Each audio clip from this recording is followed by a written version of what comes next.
You ready, Jonathan? Yes, ma'am. We are live. Good morning and welcome to the Northern Virginia Transportation Authority's transaction Work work session for Thursday, May 19th, 2022. My name is David Meyer. I'm the mayor of the city of Fairfax. We are meeting in Fairfax City Hall in the work session, and we're very pleased to host this important meeting for the NVTA. I want to recognize and welcome especially several individuals who will be participating both in person and online. I'd like to begin by acknowledging the participation of my elected colleagues, Ann Wheeler, chair of the Prince William County Board, and Jeanette Rischel, who is the mayor of the city of Manassas Park, and online, Mayor Davis Younger from the city of Manassas, as well as John Lynch from VDOT, welcome, and Mary Hines from our Commonwealth Transportation Board. And this is a very important session for the NVTA to go through some of the anticipated projects.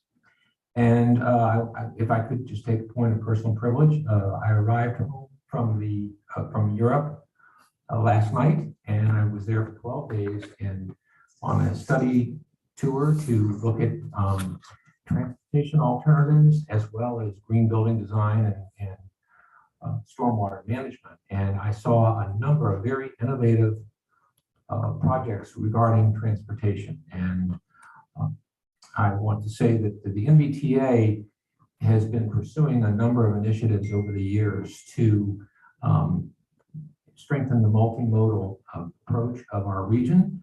And so we are very forward focused at the NVTA, and I believe that what we're doing is in alignment with not just the region and the country, but globally as well. So welcome everyone, and I hope we have a very productive session this morning. I will be departing at 11 for another meeting in the building, but I hope we have a very fruitful conversation this morning. Thank you. And thank you, Mayor Meyer. Good morning, everyone. And one thing that I want to emphasize that this is a work session. We are in the process of updating TransAction, the region's long-range, fiscally and geographically unconstrained plan. We do want to hear from the authority about some of the scenarios and get some guidance on a few things.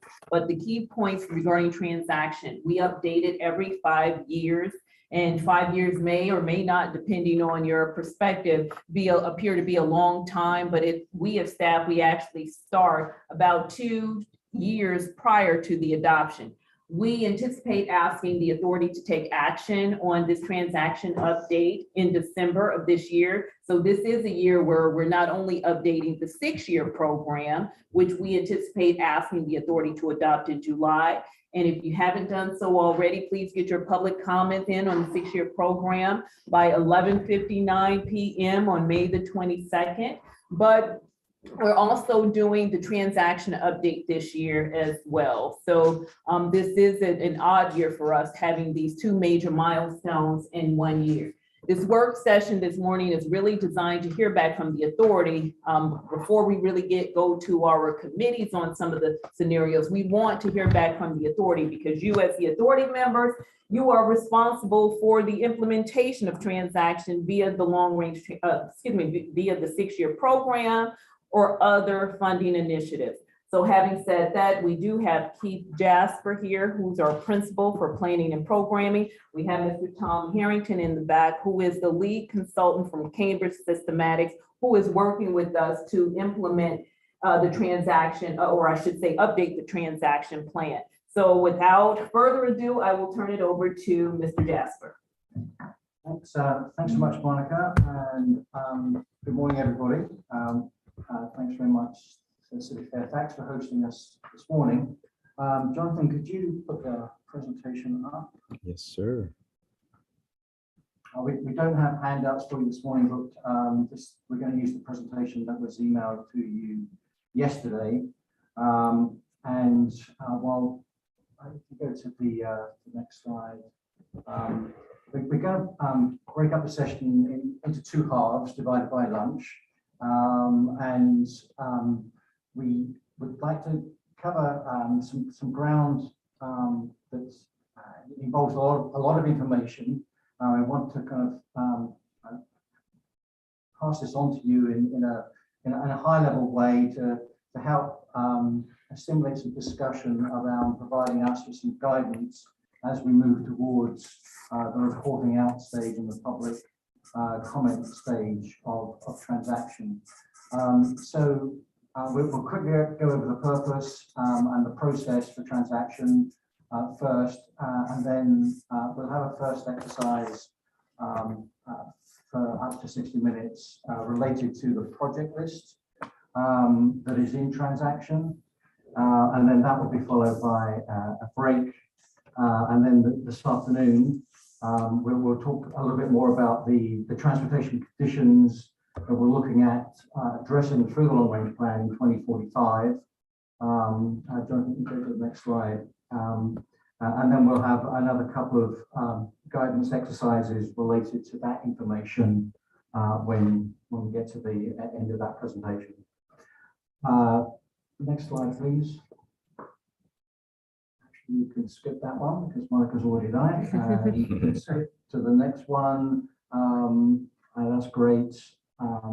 So we're going to share some information on the transaction update process, review conditions in 2045 without any new MBTA projects, and then look at the project list itself, at the transportation conditions with the project list, and then some initial scenario analysis. Next slide, please. And then the next 3 slides we'll cover here relates to the guidance that we're seeking. So and we'll have these slides again when we get to the discussion point, but just so to kind of give you a heads up as we work through this, the first piece of guidance that we're looking for relates to the project list, and specifically the number of projects and the cost of that project list and how that relates to the authority being able to accomplish its vision through, as Monica said, through the 6-year program. We also want to talk a little bit there, if we can, about funding strategies for certain types of projects. The second guidance area that we're looking at relates to the scenario analysis and how the initial scenario analysis is giving some insights that has given us some reason to think about transportation policies that are complementary to the more traditional infrastructure approaches. So that will be the second piece, and then the third and final piece is looking more broadly at how we as a region can look towards cost-effective ways to provide a meaningful alternative to driving alone, while reducing traffic congestion and supporting your 3 core values. So the other things at a high level we'll be talking about. Jonathan, the next slide, just a couple of kind of ground rules, as it were. Get to the next slide. We're not actually going to use polling exercises as we did with the work session last October, but we do want to just kind of leave this as fairly open-ended for you to provide feedback to us. So we've got some boards here to kind of record what you tell us and to help you kind of capture it and refer back to it as we go through the various discussions. And there are no action items, obviously. This is a work session. So anything you say is intended to be guidance to us and not binding in any way on any future authority actions, the next of which will be at your July meeting, when we'll hopefully be looking to you for approval to start the transaction public engagement stage. So before we move on to the first part of that, I can pause there if there's any questions related to why we're here and what we're doing, and go from there. Well, this isn't related to the questions, but I do want to welcome Kate Crystal from the Arlington County Board, who has joined us as well.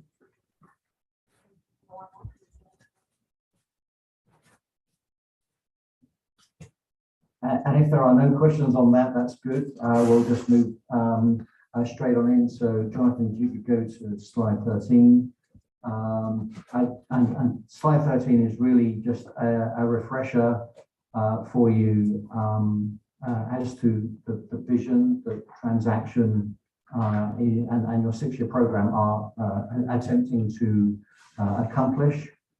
So Northern Virginia will plan for and invest in a safe, equitable, sustainable, and integrated multimodal transportation system that enhances quality of life, strengthens the economy, and builds resilience. And tied into that vision statement are core values, which I'll come back to in just a moment.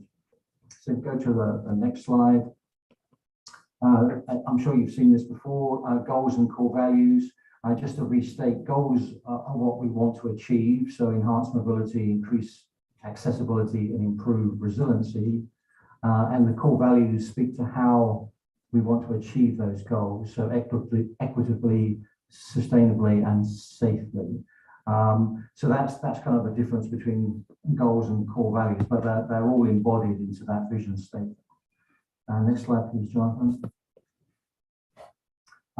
You saw the world premiere of the video of this circle of life, as I like to call it, at your meeting last week. We're not going to play the video again. We're not going to talk about the slide again, but we do have it somewhere in the room if you need to reference to this at any point. But just the key thing here really is, we have 2 primary responsibilities: planning and programming, and they're very closely interlinked. There's the additional perspective that we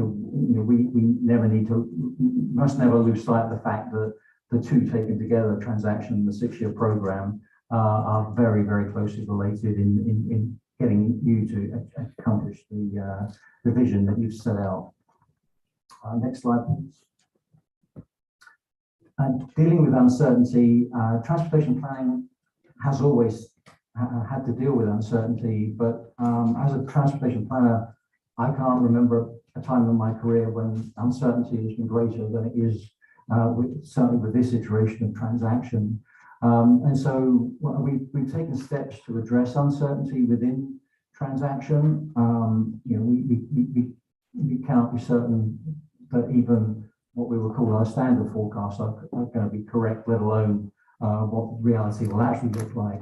But we have established a process for doing that, and you'll be hearing the initial feedback on that early this afternoon. And we're doing that using scenarios. And just very quickly to recap, we have set aside to do 4 scenarios or alternative futures. 3 are related, are defined: the new normal, transportation technology, and transportation policy or mechanisms that are tied to incentives and pricing. And then we've left ourselves and yourselves the flexibility to potentially add 1 more scenario once we've had a chance to digest the findings of the first 3. Next slide, please. So although, as we all know, land use is very closely intertwined with transportation, just to be clear from our point of view, that we see land use policy and decision-making resting with you, our member jurisdictions. And so we don't directly address that in transaction, but we do capture the work that you help through TPB and COG in putting together the cooperative planning forecasts. They are a platform with the transactions based upon. So we take account of your views of where we're going with land use, but we don't change that. Almost done on the process. Just wanted to recap the context in subsequent discussions, the online survey results. We conducted the survey over the summer and early fall of last year, and from those surveys, we heard, you know, the top priorities: more transit, walking, biking, reduce traffic congestion, improve travel time predictability. The order in which those were ranked varied depending on where in the region the survey respondent resided and travelled, but those three always came to the top, and our focus groups actually reinforced that as well. So in short here, the bottom line that we've heard consistently across every survey that we've done over the last 12 months, that Northern Virginians really want more choices, and I think because they frankly don't like driving congestion, but yeah, if they don't have more choices, they will continue to drive in congestion. Next slide, please. So just to wrap up this segment on some schedule information, you will probably recall back in November and December of last year, you approved the transaction goals, objectives, performance measures, and subsequently the weights for the performance measures. And so here we are in spring, specifically here today, beginning to share the information that we found out from the analysis that uses those performance measures. Looking slightly further ahead, we are planning a public comment period over the summer with a second public hearing for 2022 in September, this time focused on transaction, and then adopting transaction in November or certainly before the end of the year. And again, I'll take a pause if there's any questions on the process. And if there are none, then we'll move straight on to the project list information. And for this, I'm going to hand off to my colleague Sri to give you some highlights of what's in the transaction project list. And keep in mind that when you adopt transaction, you'll be adopting a plan. Last time it was in the form of almost like an executive summary of a 20-page document, which captured, you know, what it is, what we found, and associated with transaction is a project list, and that project list becomes the first eligibility filter for what you can fund through your 6-year programs that follow subsequently. So, as Monica said, it's an unconstrained plan. There's no project in the project list which carries with it a commitment for funding. But if a project is not in the project list, it cannot be funded using your regional revenues. So I'll hand over to Sri and he'll take you through what we've got. Thank you. It said one of the key aspects of our plan is to have this project list. Current transaction plan that is in effect now has 352 projects with a total estimated planning level cost of probably about 43 billion. That's the current transaction. And I want to note that that's capital cost, that does Yes. not include operating or maintenance costs. Correct, just the capital. So what we did is work with your staff, jurisdictions and agencies in Northern Virginia, Metro. We work with all these jurisdictions and agency staff to update the current project list. Many of the projects that are in the current list are completed either through NVTA funding or through other funding sources. So those projects need to be removed from the current list. And there were other projects that are fully funded, or not yet completed, but they are fully funded, started implementation. So we want to remove those projects from the list. And also some jurisdictions and agencies, their priorities changed, so they don't want to pursue certain projects anymore.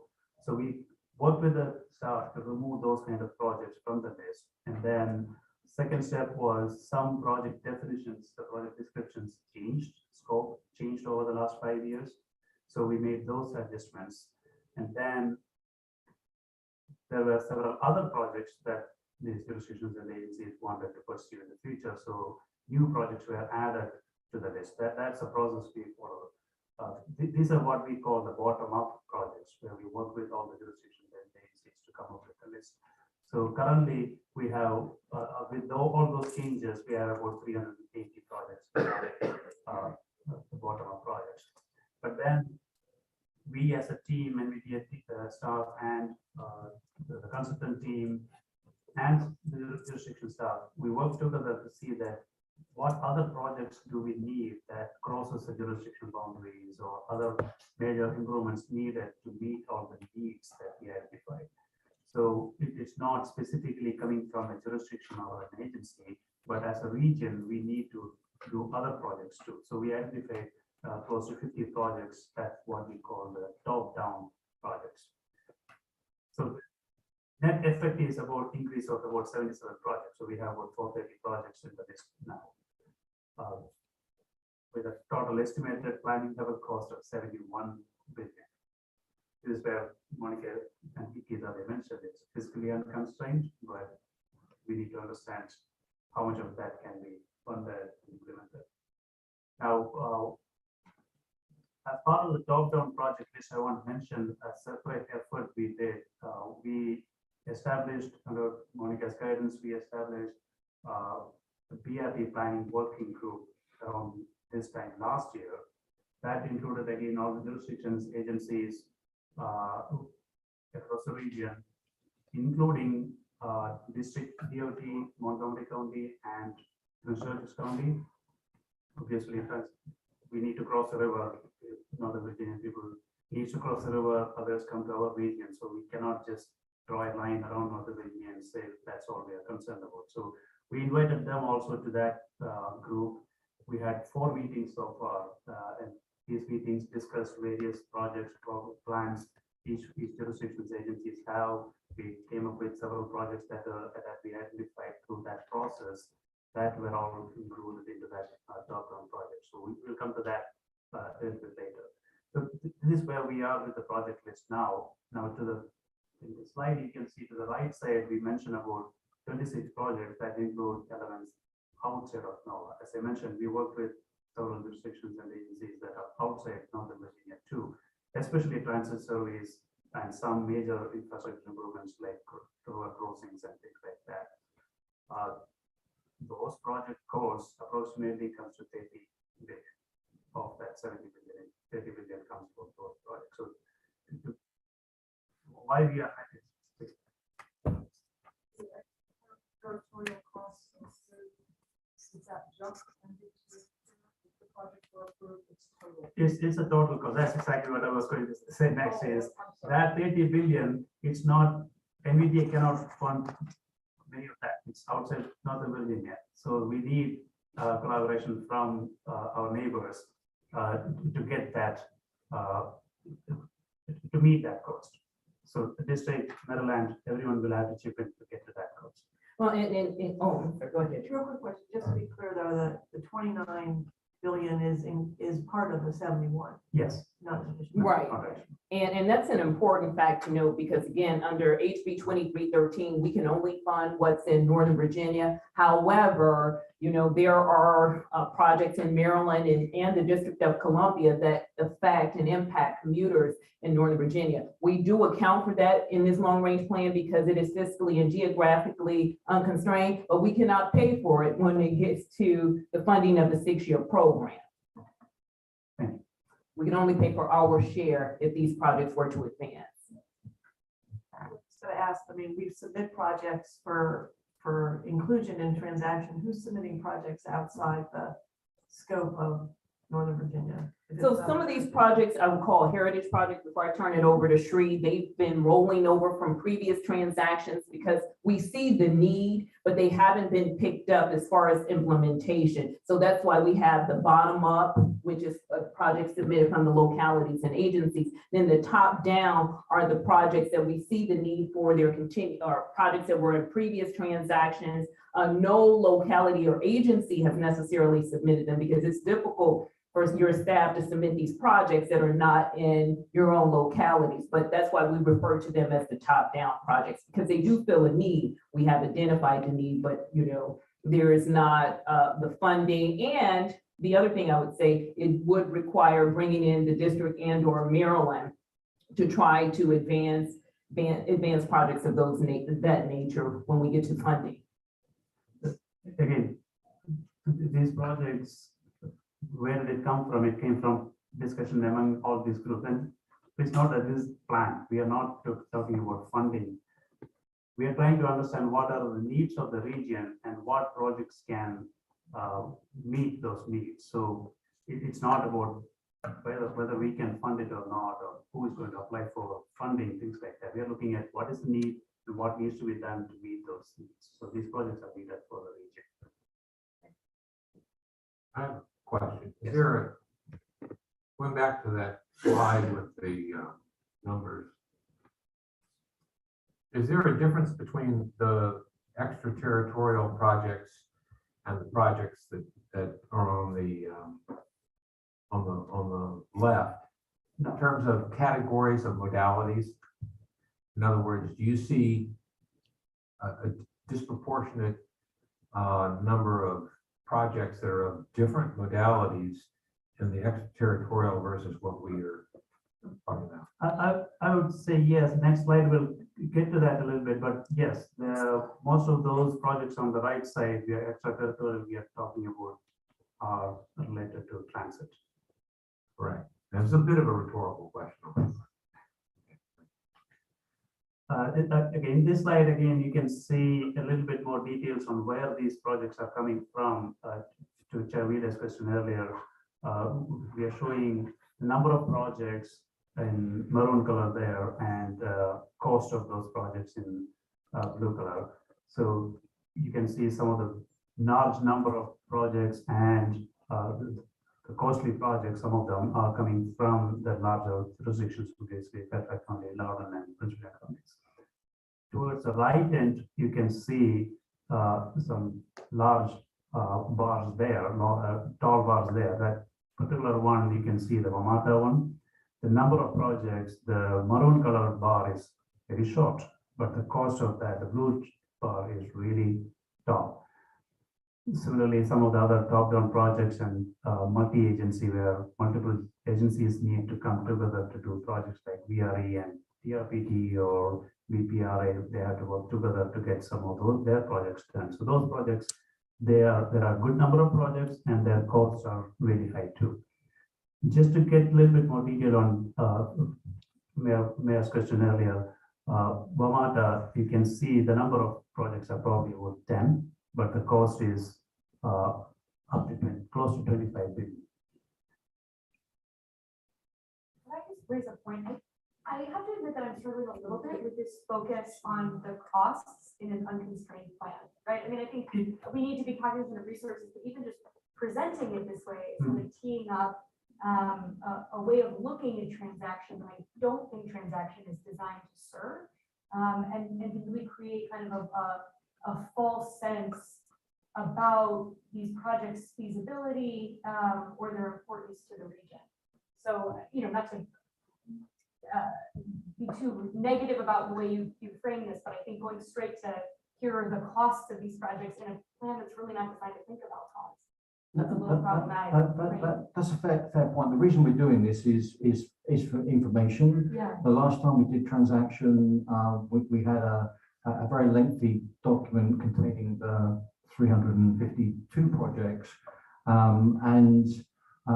Frankly, it'd be very difficult from looking at that document to figure out easily where these projects are and who's sponsoring them. So it's not in any way an attempt to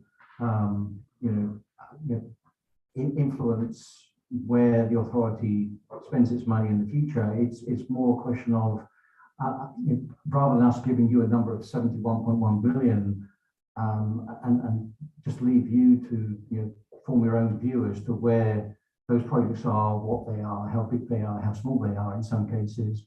It's shedding more light on that, but it does become important further on when you see the balance between the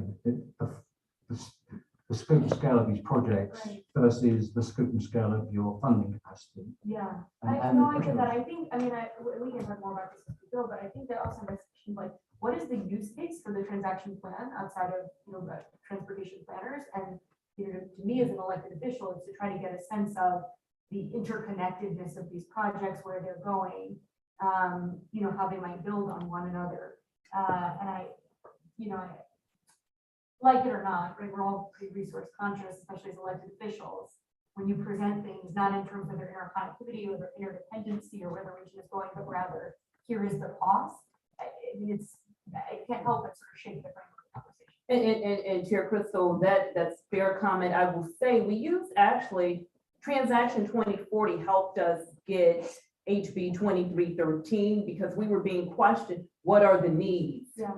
How much does the region need? And I said, well, according to the plan, we need $27 billion over the next 25 years. And I think that was the cost of that transaction at that time. But I think it speaks to the funding needs and the fact that, number one, the authority, we're never going to have enough money to address everything. However, we do update the plan, and this is one of the reasons why we update it every 5 years, because we are making an impact. Projects are getting completed. I don't want anyone to say, oh, this is insurmountable, because there are projects that are in the plan that were in the current transaction that are now complete, and we've been able to eliminate them. But I think it speaks to the need, especially this particular time. We're dealing with inflation, materials and things like that go up, but it isn't meant to be a deterrent to say it's insurmountable, but it is to give everyone an idea of the needs and making sure we're adequately funded to the extent possible, looking at all funding resources, whether it's smart scale, funds from IIJA,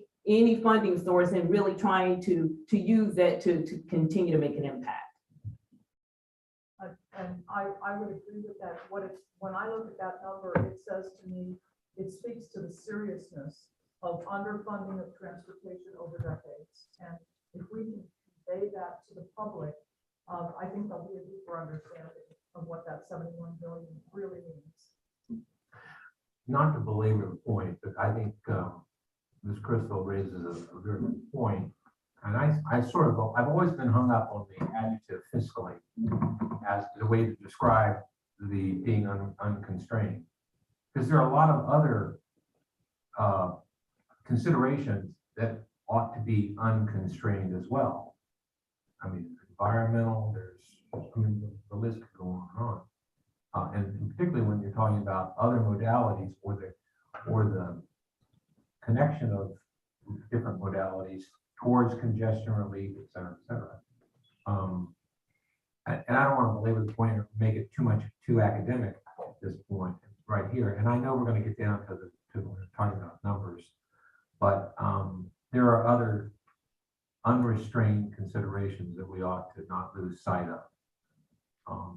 And the fact is, as Mayor Rischel just said, population continues to grow. It will continue to grow, and these dollars are not just dollars related to projects. They're investment in our regional economic development, which has effects on jobs, education, quality of life, environment, et cetera, et cetera. So, And thank you for that, Mayor Meyer. And I would know, this is one of the reasons why we do the economic impact analysis as part of the funding program updates, because even though that's not a charge of the authority, we can't ignore that investments in the transportation network and in the infrastructure does have an economic impact component to it that not only benefits NOVA, but the Commonwealth at large.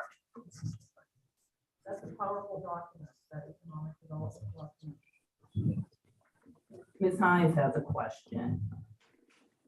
I hesitate to jump in. I had to step away. My husband has COVID, which is why I'm not at the meeting, and the doctor called. So I kind of am parachuting in here. But one of my concerns, and maybe we're going to get to this, is that between what the Commonwealth is spending in Northern Virginia through Smart Scale, and what we're putting into TransAction, there are an awful lot of projects that have been approved, that we are still waiting to initiate, one way or another. And one of the things I struggle with and have for a long time is there's a lot of work being done on these major corridors, or planned to be done on these major corridors. And I am concerned that we don't take a step back and sort of ask the bigger question of, if everything we funded to date, which is several $billions, were to actually happen, where do we see the new gaps and the new needs, as opposed to what the localities are putting on the table? So I'll give a very small example, but we have a major issue with bus stops throughout Northern Virginia. People have been chipping away at bus stops. But when you think about our goals of mobility and sustainability, and I forget the third one, when you think about that, the role that an adequate bus stop can play in making sure that the resiliency and redundancy of being able to run multi-person vehicles is supportable, that's really, it's major. And yet the way these things come in is they're, along this stretch of road, we're going to add these 2 bus stops. We don't get a systemic approach to that particular problem, which I think is a real problem.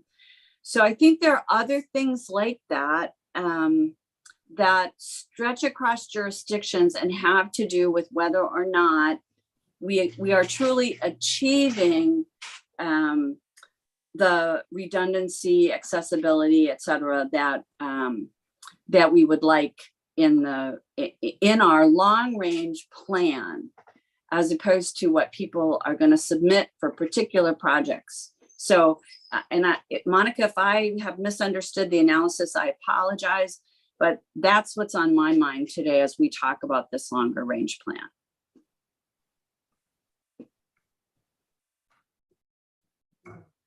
Thank you for that, Ms. Hines. And I will note, it's not lost on me, and I'll just take it, that some projects that are submitted because the law says your project has to be in TransAction in order to be eligible for authority funding. That is not lost on us at all. And this is why we have the top-down approach as well. But I would like to know, especially with the BRT working group, and you'll hear more about that, what we've learned from doing transactions is, this is a 20-25 year horizon, but we update it every year. There are things we need to tackle and focus on that really need to be a subset of transaction. So you'll hear more about that regarding the BRT working group, because for us, we need to hear from the operators, the transit operators.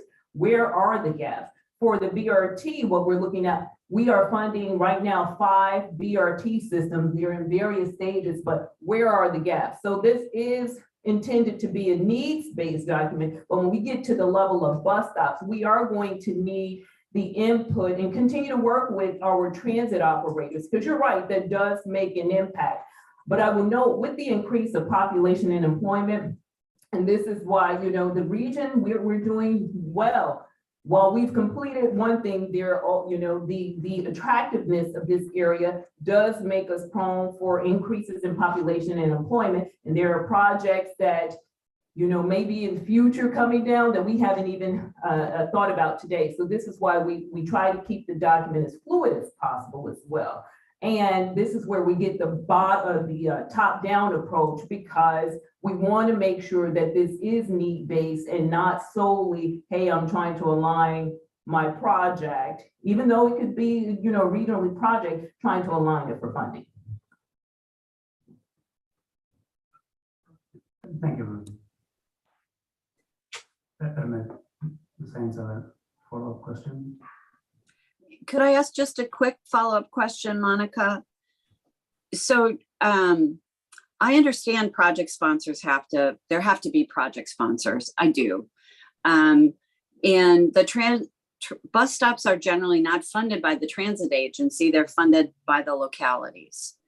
So is there a way in TransAction to just have a generic, metric for that would qualify a location for a bus stop, an improved bus stop, one with a sidewalk, so that as these things roll along, people would know that that this is the kind of bus stops we're looking at, if this is the ridership that and that they would just have to prove that they would have the ridership in order to have it included. I guess that's.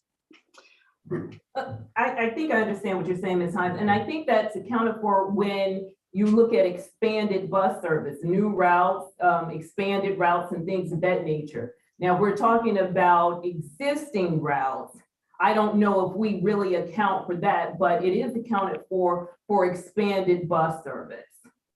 Do you believe we would not be able to do it for existing routes?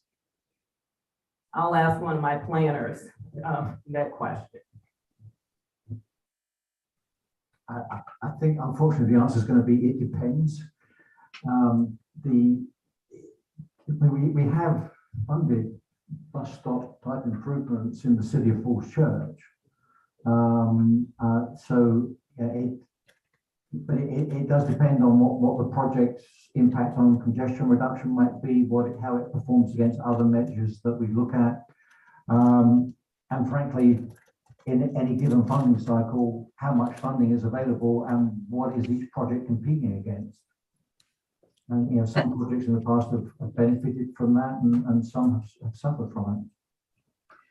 Well, that's fair, Keith. I would just say, just like when we say we're building a road because we expect the traffic to grow X, sometimes putting in the bus stop also pushes the ridership because now it's accessible, easier to wait in bad weather, all of those kinds of things. So there's a resulting increase even on an established route that comes from improving the bus stop.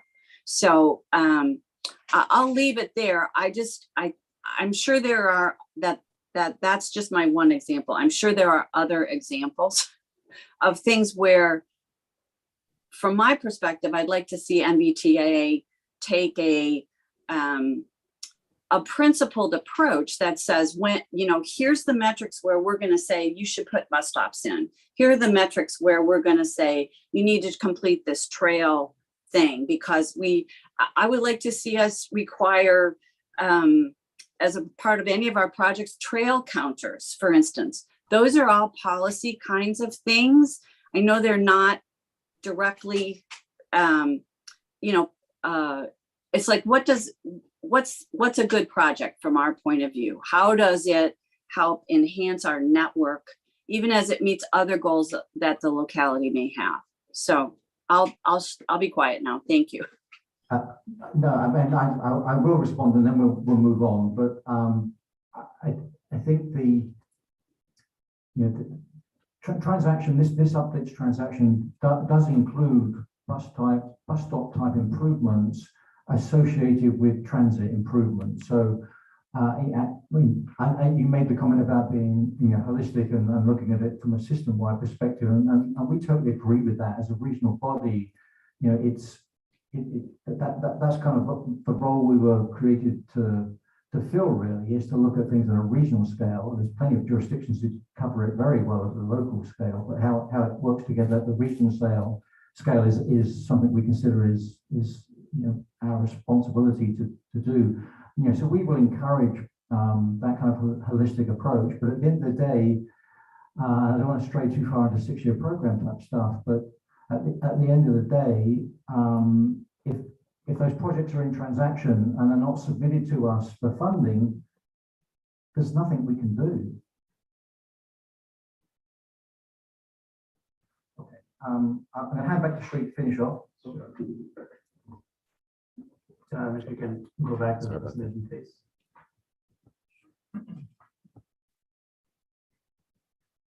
Next slide.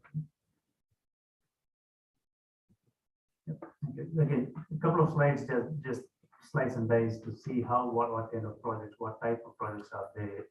in terms of modes. This is the primary. We look at what is the primary mode each project addresses. So this chart is based on that. You can see roadway projects and transit projects are the top two types. Next slide, please. Again, but many of these projects are not only addressing one mode, it addresses multiple modes. So for example, a road widening project might be adding sidewalk on one side and maybe a multi-use trail on the other side.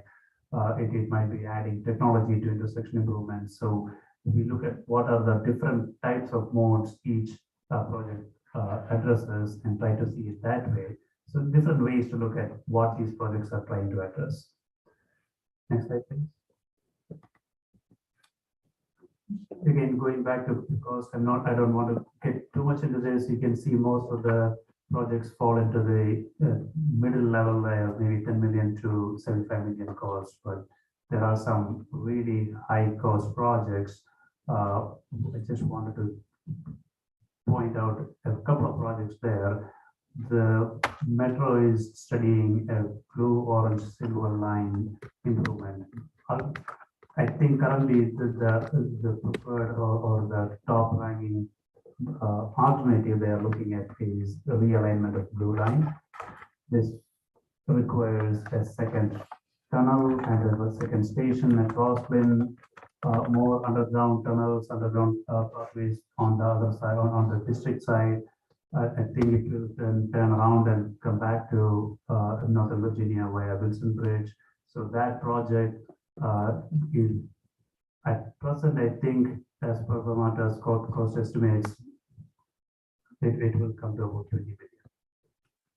And there are several other rail projects, metro extensions, BRE projects, and several BRT projects that are in that high end of the cost spectrum there.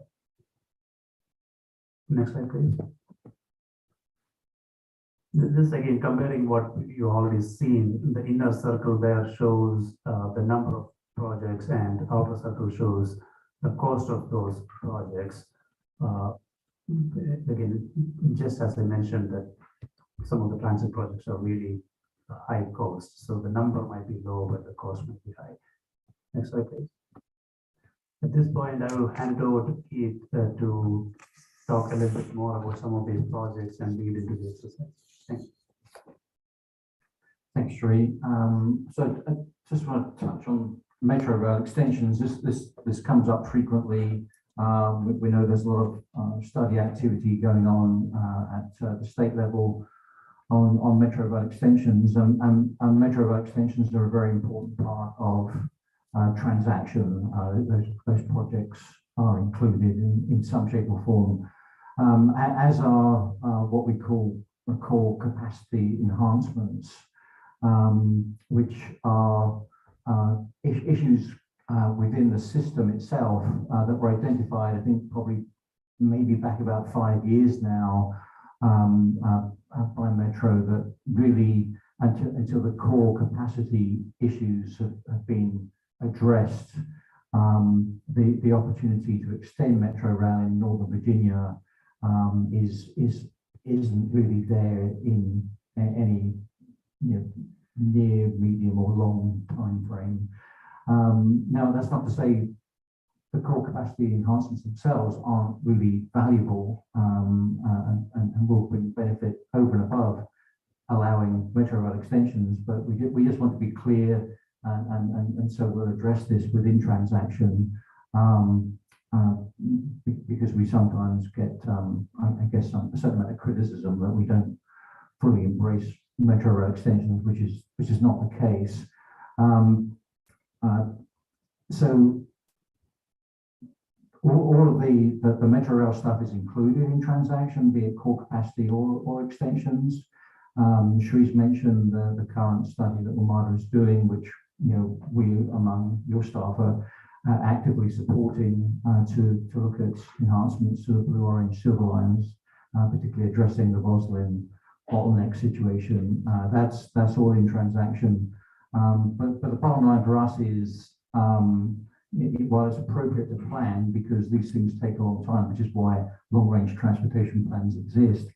We wanted to manage the expectation that cost and feasibility factors probably suggest that the likelihood is of metro rail extensions in the time frame of this plan actually being implemented is pretty low.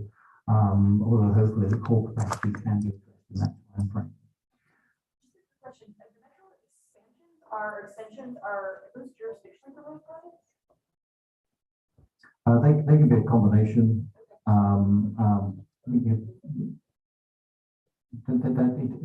It doesn't really matter what the source of the project is in terms of how we address it in TransAction. With that in mind, and Jonathan, if you could go to the next slide, we've kind of taken the view, and both Monica and Shri have alluded to this already, that the reason can't wait 20, 30 years for a metro rail extension. So we need to look at those options that Northern Virginians are asking for to do something other than driving alone. There's a couple of ways we can do this. One approach is through technology, and Tom will talk a little bit more about technology later, and you'll probably recall the authority approved the Transportation Technology Strategic Plan about a year ago now, which is an important part of TransAction.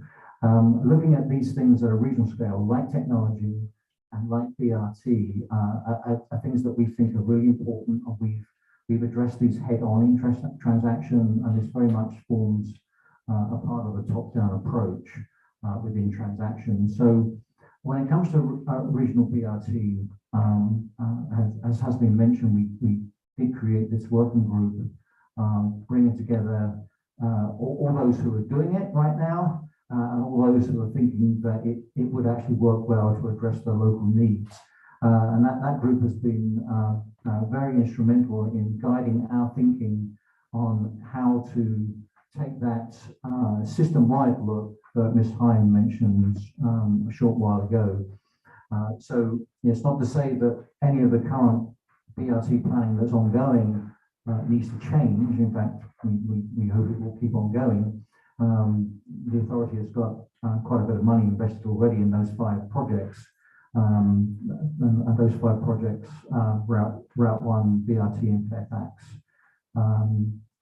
the 2 projects in Alexandria, Duke Street and West End Transitway, in Arlington, recent groundbreaking on the Metroway extension, Northern Extension, and the multi-jurisdictional project from Tysons to Arlington, Alexandria, the Route 7 project. So there's a lot of great stuff going on. MET's got money on all of those projects.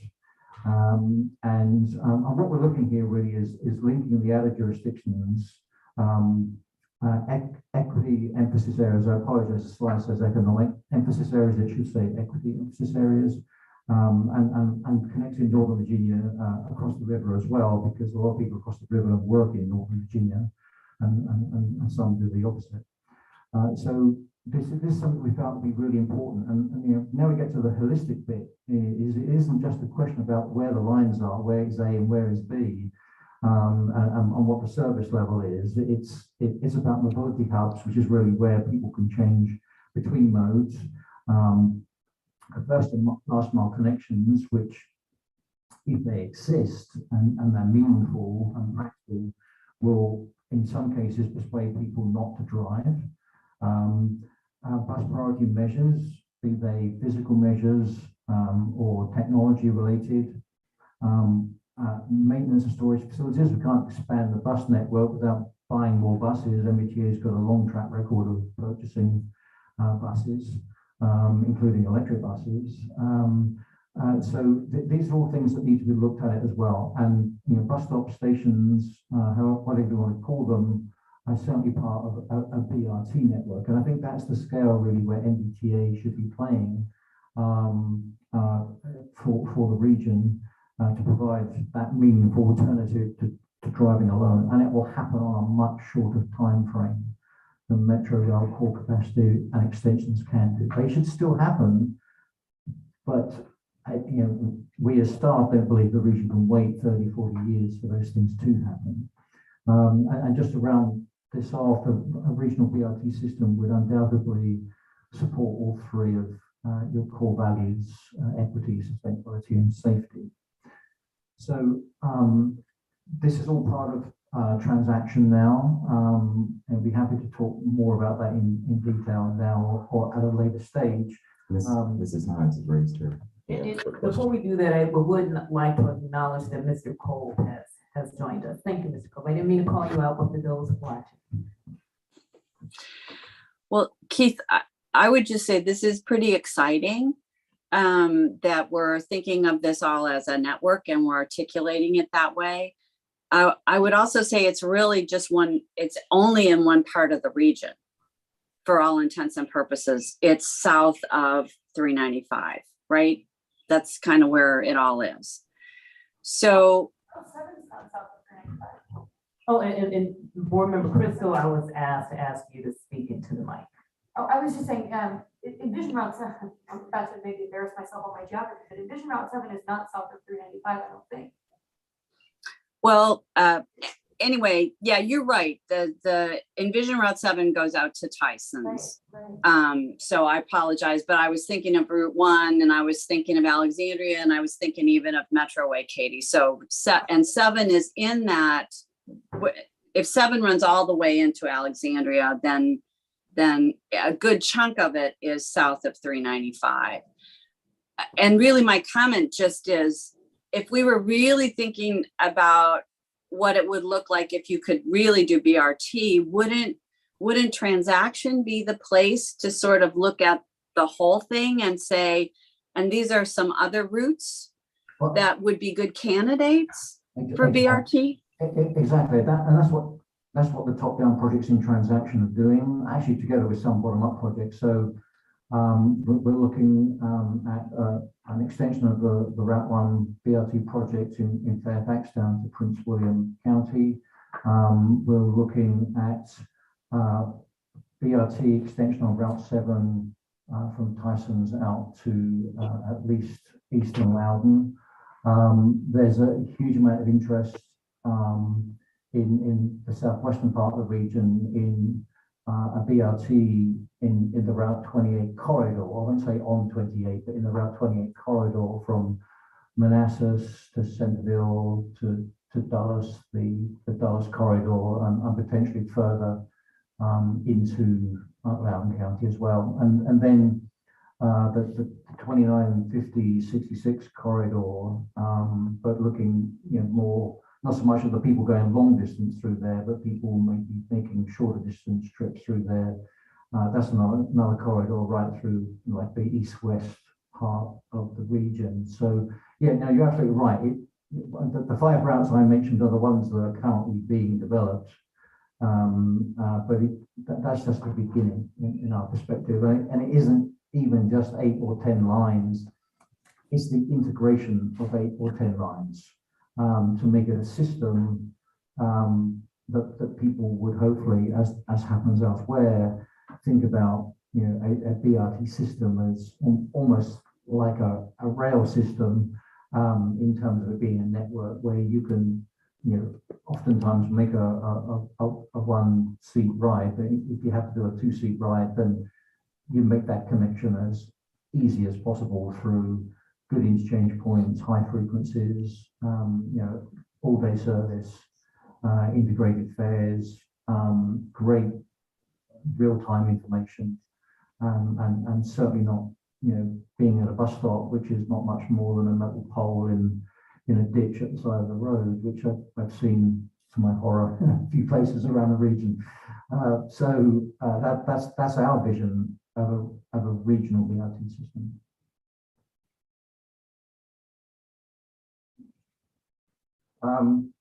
I think, Jonathan, if you can go to the next slide, this kind of brings us to the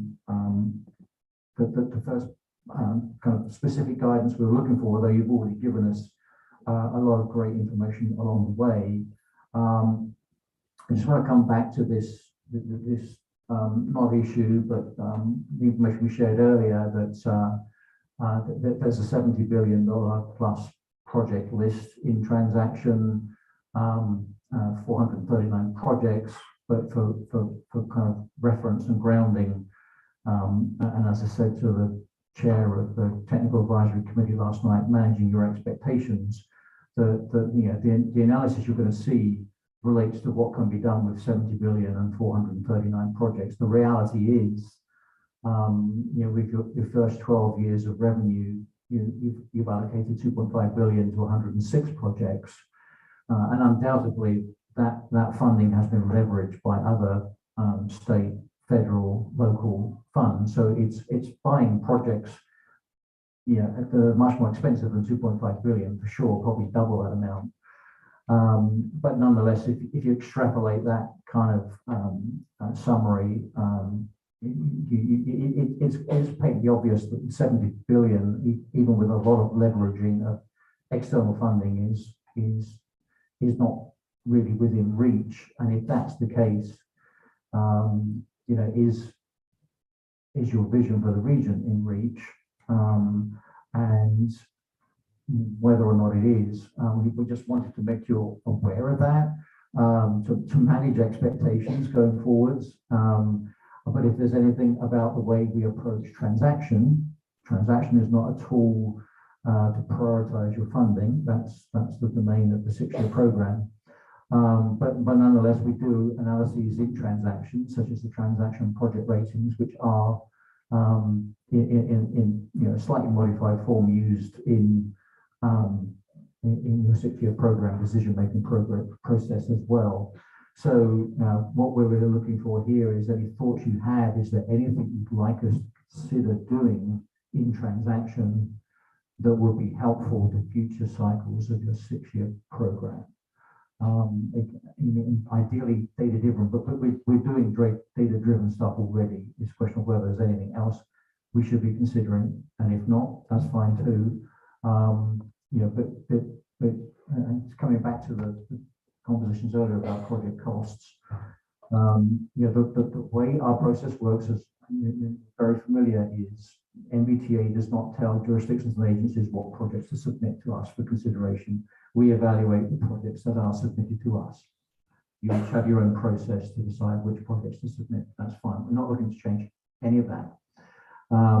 But if there are some super mega projects in Northern Virginia, or some projects which are extraterritorial, that's to say they go beyond Northern Virginia, but there's still a Northern Virginia component, is there a need for at least a discussion in transaction on a funding strategy that addresses some of those mega extraterritorial or high impact projects that might not necessarily be the natural ones that jurisdictions and agencies submit to us for funding. So that's the guidance we're looking for. We don't have anything specific that we want you to do here, other than to be aware, and we will follow your lead on what you suggest we should or should not do. I'll just chime in. I mean, these are sort of two, to me, very different issues. First of all, one, the second is who's going to have the vision to do the big projects, right? And on a regional basis. And I'm not exactly sure of that answer, but the idea of, I sort of push back on the idea of trying to prioritize transaction because things change, other projects. It's supposed to be an all-encompassing document, and the idea that we would prioritize it in a way that might say, oh, this is never going to be feasible, or because we don't really know what the future happens with federal funding, state funding, and things like that. And so, we prioritize very distinctly for 6-year, right? And we grade things and stuff like that. I would hate to have to try to do that much more for transaction. I think that would be difficult. I'd rather see more in there for aspirational reasons rather than trying to say, oh, this is never going to happen on a priority basis. But that's just one. No, if I could jump in, I strongly agree. And I think what we've found last time we had a work session, right? Prioritization, determining the criteria is fraught, right? It is at times a clash of values. And to bake that into long-range planning, especially knowing, as number 2 indicates, right? Their projects that are in transaction are competing for funding in all kinds of different areas. And so to me, I mean, I don't think it's any secret that you're very concerned about the idea of congestion relief and mitigation, above all, because I do think that really disadvantages our ability to meet our regional sustainability and greenhouse gas emission strategies. And so the idea of the authority always has to bring that lens of mission of congestion relief and reduction because we're statutorily required to. But the idea of putting that lens on all of these long range projects too, so that it kind of tails them throughout their competitions for other funding sources, certainly causes me some heartburn, as well as just logistics. What would be helpful for me, and I was kind of intimating this earlier, that I do think TransAction could do is help us really understand the interconnectedness of some of these projects. And that might be kind of what's meant about mega projects. One thing that TransAction can help us do is really see, if there is a desire by project sponsor or some regional body for a project, that is dependent on the achievement of other projects, or even if they're just interrelated. I think, for example, the connection between BRT, I'm thrilled about Envision Route 7. That connects, of course, is about connecting folks to, among other destinations, the Silver Line, which is affected by the core capacity enhancements in Metro, right? The actual ability to fix those bottlenecks in Roslyn. And so I think if we could just sort of see more of the dots connecting, I think that would, for example, put into context the fact that Roslyn core capacity is probably going to be, as Keith was indicating, the most expensive thing the region's ever done. But I think if we can start to connect and see just how many dots are dependent on that, it starts to look like a different project for those conversations. And similarly, I'm sure there are things that I'm not aware of that are kind of slowly interdependent. And it's really hard to see that in something like a 6-year plan. But I think TransAction could maybe be the vehicle that helps us make some of those connections among projects. That's a great idea. Thank you.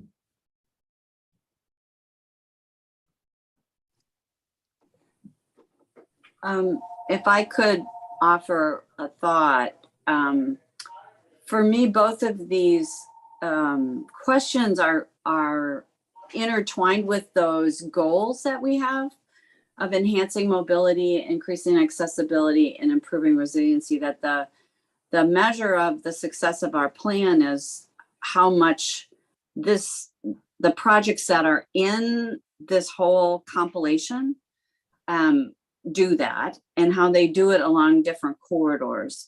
And so I don't know if there's a way for us to understand the corridors in terms of those 3 goals. Are there corridors where we're really not seeing a lot of accessibility increases for people of lower incomes, or for communities that have been historically underinvested in, or where there's a cluster of folks with disabilities who need access to a variety of different kinds of services to help them live their lives. But to me, that's kind of the frame, I guess, that I would like to see TransAction more clearly articulate as it talks to our region about what we're trying to do. Okay, thank you. I think we can definitely do something in that area, but it's good to hear you articulate it. That's fine. I'm sorry, Keith, can you say that again? I think that's something we can definitely do. I appreciate you articulating it to us.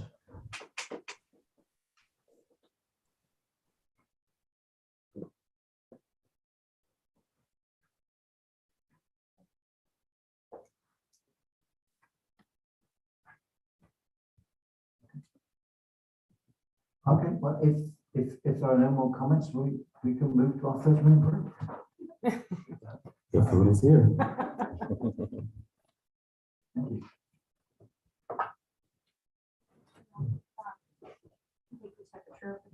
Would anybody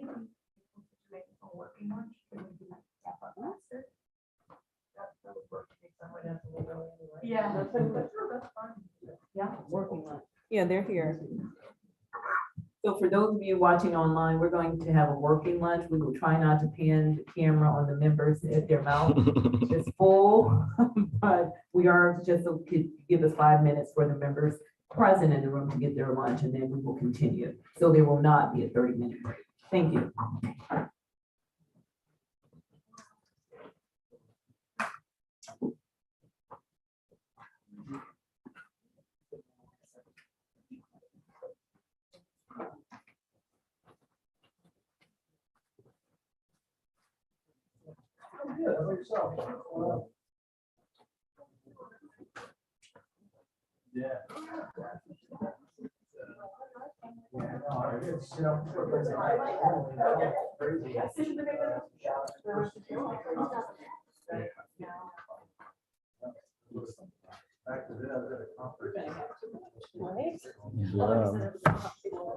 Perfect timing there. Yeah.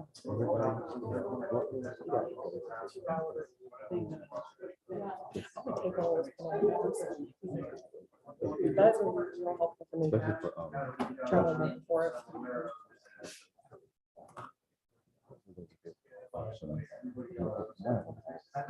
Yes. The mom side of the, yeah, who's that for?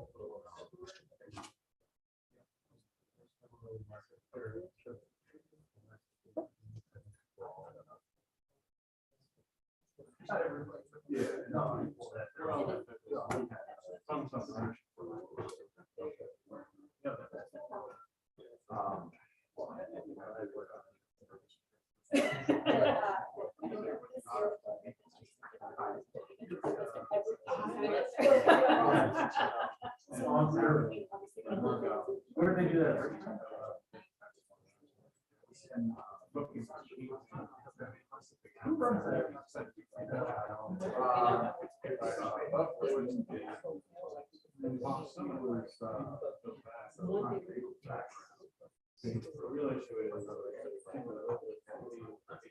Yeah.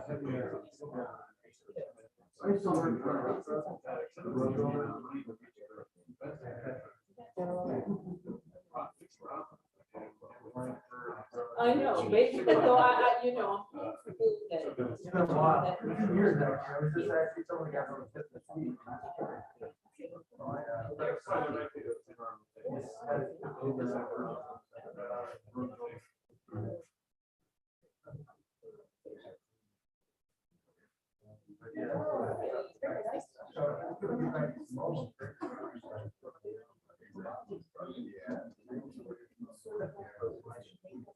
Yes. Yes.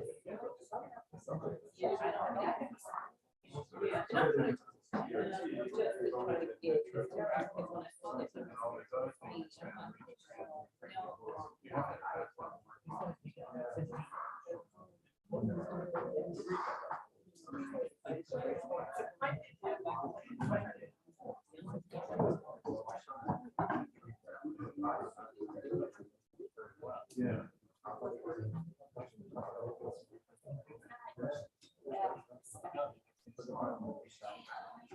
Yeah, you know, it's such a weird.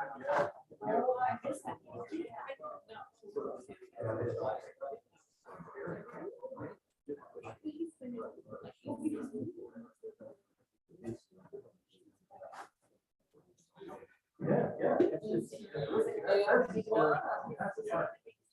Exactly.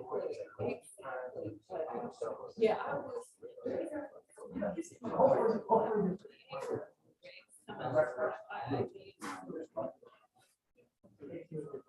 Then you don't know. Cardiovascular or other things done.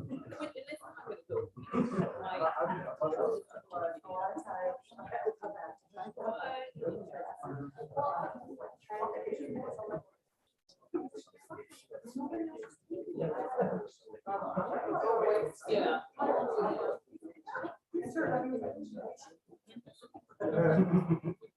I do too, I do too. Yeah, yeah. Yeah. Absolutely. Yeah.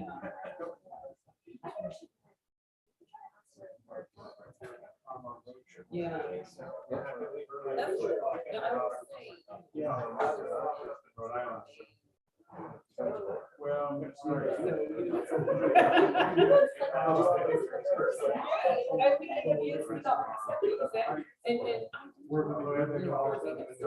And so she's like, yeah, why don't you go to that guy? So, oh, you're only coming from house. My other part is, where did the transaction? Is very high. The transaction rate is so. Story. Medium? Medium. One spot comes between us. So hopefully not as much. Yeah,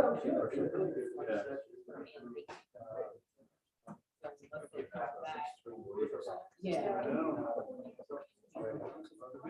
Right on the Amtrak line,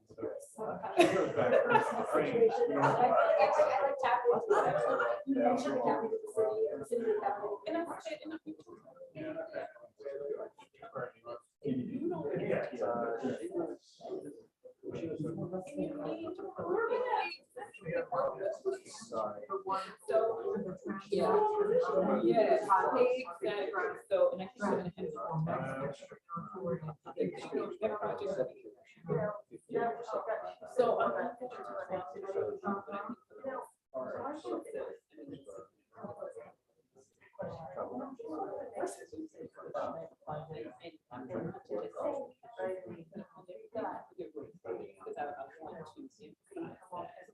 So.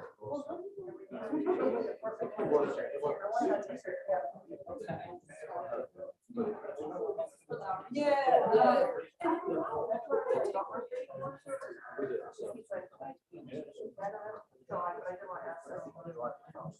Really? That's nice. But let's see when it will snow. Yeah. All right.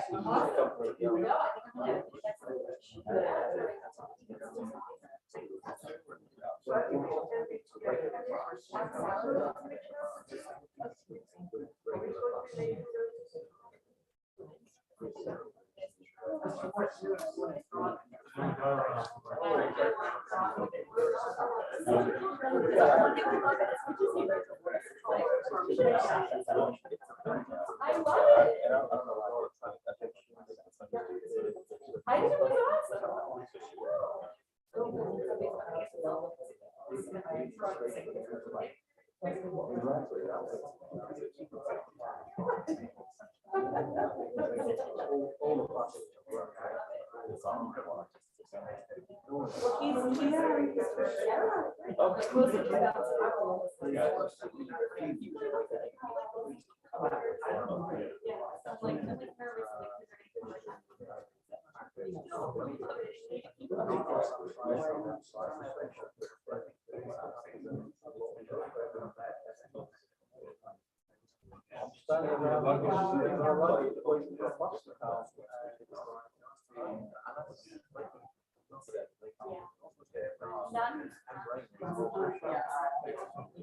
yeah. Well, that's in Alabama. Did you?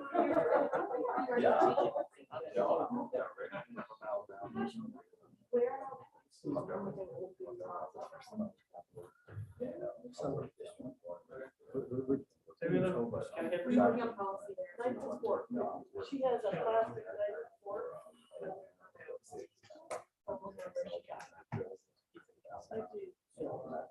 I don't know, it looks like she had a sandwich, I didn't know what inside of my box, so I was.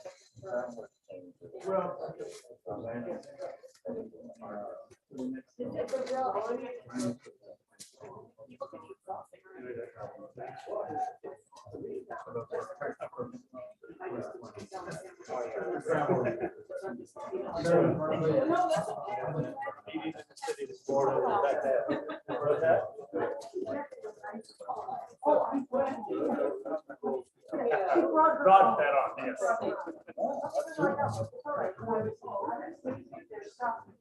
Yeah. Sorry, I dropped the lid on this DRT discussion. So part of this network.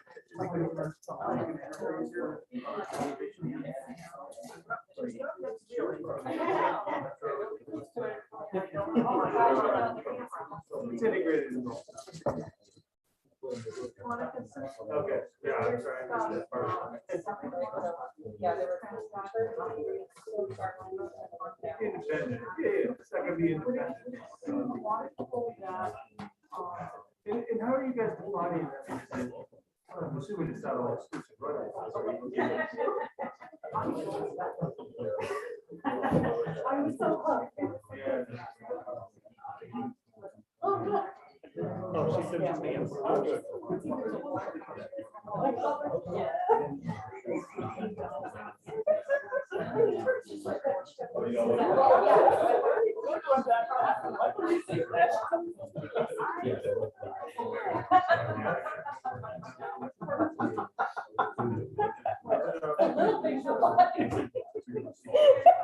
Team effort, team effort. Yeah. Yeah.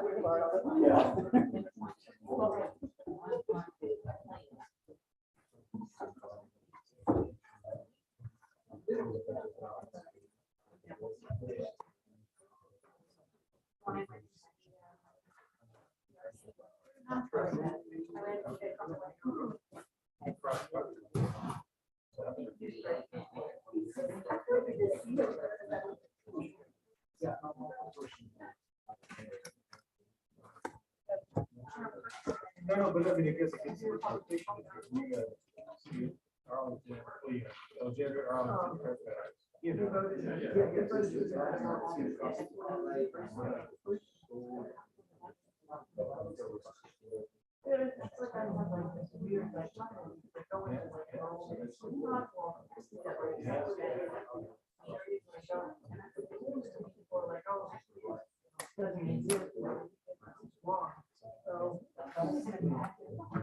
Yeah, that's how you're getting.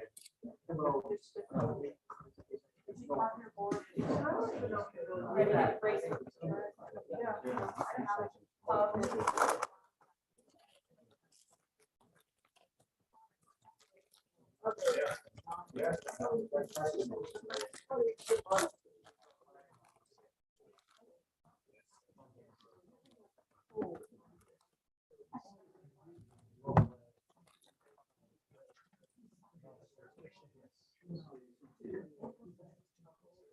But otherwise, Yeah. part of the dynamics of the,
projects that have already been funded. So those are all in place as we look to the future as part of that baseline or no build network. Next slide. And so, why land use changes matter. They affect everything related to travel, whether it be the length of trips, the connections, between activities, the amount of suburban travel, all that's affected. So as we think about that population and job growth, 23% population, 33% jobs, that translates into something like a 27 or 28% increase in total trips to and from Northern Virginia. That's the background of what's happening. Just think of today's traffic, add about 28% on top of that. That's what we'll be contending with in terms of the activity in the future. And it is changing. It's going to be a little less dependent on the commute to Washington, D.C., and a lot more of that suburban to suburban travel that's happening. So as part of TransAction, we're modeling those interactions. And so we can move on. Next slide. We're going to take a look. Okay, I think we're going to pause and just see if there were any questions about it. Okay, and then we'll move on. Questions or comments on that? Roll. Okay. Yeah. So this next set of slides that we're looking at are the kind of first look at how the build network, meaning that long list of projects we talked about this morning, and that's compared against the 2045 no build. What types of impacts are we seeing? And so, I think it's important to keep in mind a lot of the changes we're looking at here are strictly due to the projects, while recognizing that the no build itself has already had considerable growth over what we have today. So we'll kind of keep that in mind as we look at some of these changes. And so today we'll look at what we call a full build network. What if we put all 429 projects in together? We're also doing a series of different analyses with the objective of getting to individual project scores, the transaction scores. So we're looking at some of the big projects on their own. We're looking at some of the other smaller projects in groups together. Those are all going to help us as we develop the transaction plan. So this table here summarizes some of the findings with the full network. And you can see some changes. Again, these are related to projects. It's probably worth noting again that some of these changes are relatively small when you compare them against the big change that's happening from today, just due to overall growth. But we have an increase, relatively speaking, in transit trips in the future, just due to the mix of projects that are in that list. Some overall increases in PMT and VMT, again, because we're putting a lot of capacity on the network with this set of projects that tends to lead to some more trip making. So those are at the high level what's happening with activity.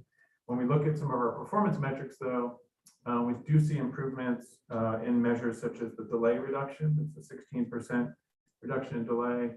Given all that capacity, that's helping kind of move people both on auto and transit. Congestion duration, which is the hours of severe congestion, is reduced by 24% with that set of projects. Accessibility gains are seen 11% overall. And when we focus on those areas that are in the equity emphasis areas, it's a little bit more at 16%, which suggests that some of, we're putting maybe more of the improvements or investments into those equity emphasis areas. We do see a small increase in emissions. That tracks with the fact that we're increasing VMT under this full build network. And so emissions are going up, even though the measure is called emissions reduction, that's an increase in emissions if just by putting all those projects out there. This is kind of a quick look at high level, sort of the types of changes that we're seeing, at least in this initial look. Again, we're going to get down more to the corridor and project level as we progress with the study. But these are also important to keep in mind as we look at scenarios, which are going to look at also how other things could change outcomes, not just a set of projects that we put forward. Next, that's a quick question. So I see you're looking at auto trips and transit trips. Are you looking at non-motorized? Are you looking at micromobility? Are you looking at some of these other things as well? Is that accounted for them all? Yeah, it is, and yeah, we pulled out, in this particular thing, we just pulled out auto and transit, but we do track non-motorized as well, and we have some measures related to things like bike accessibility that we'll talk about. Okay, thank you. Excellent. And there are a few other measures on our list, not on this, but we're adding them as we continue. So we'll be looking also at transit person miles in dedicated right of way. We have some more qualitative measures that'll be done at the project level, things like the quality of access to transit and the walk bike network, the potential for safety and security improvements also are done at the project level. We have a measure to look at system redundancy, where we look at how the network performs with a surge of demand. So those are all things that you may be familiar with from the secure program assessment we did. That'll be looked at as part of the transaction project rating. Could I ask a quick question? Yes. What, in terms of the emissions reduction, what is TPB's goal for our region in this time frame? Do we know what Virginia's part of that would be?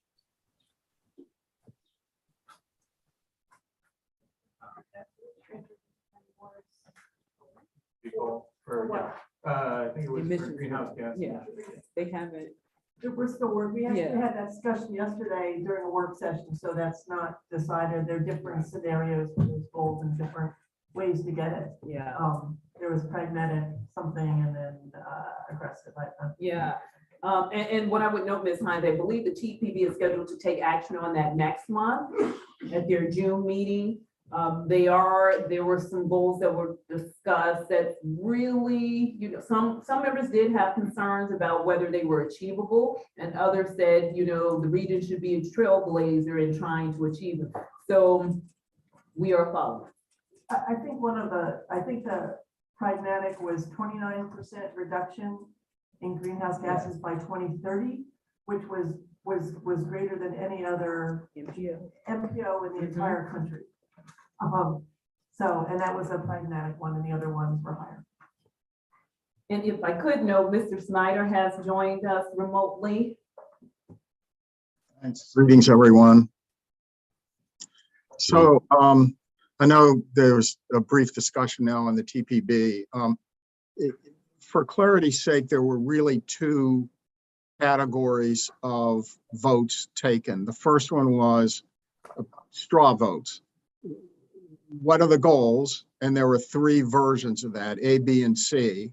And then secondly, separate and apart from that, two options for strategies.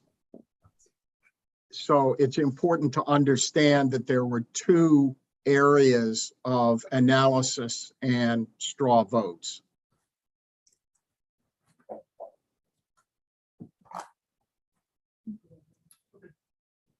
We're going to touch a little more on emissions reduction when we look at the scenario results. Oops, wrong. So coming back to the full build network results, again, this is at the regional level, a little hard to see, but what this is showing is some volume shifts that happen with set projects that we're looking at, where red is an increase, blue is a decrease.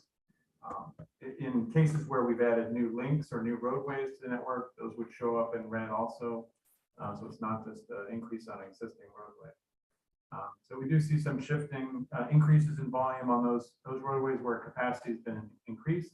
We see some blue, meaning decreases of parallel roadways where traffic is shifted off, as well as traffic that may be reduced because of the transit projects that we have in the pipeline, and then the bike and pedestrian improvements in the other set of projects.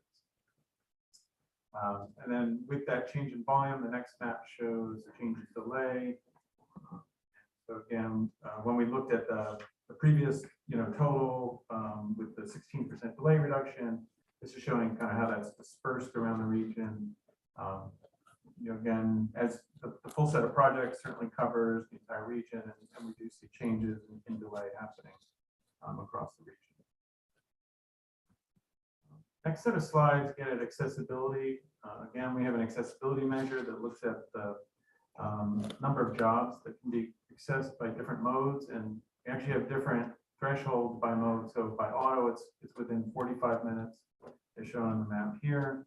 On average, when we look at the entire region, the increases average 179,000 jobs that can be reached within that 45 minutes by auto. That's a 13% increase in accessibility with the set of projects. When we look specifically at equity emphasis areas, it's about the same, about a 13% improvement for those areas.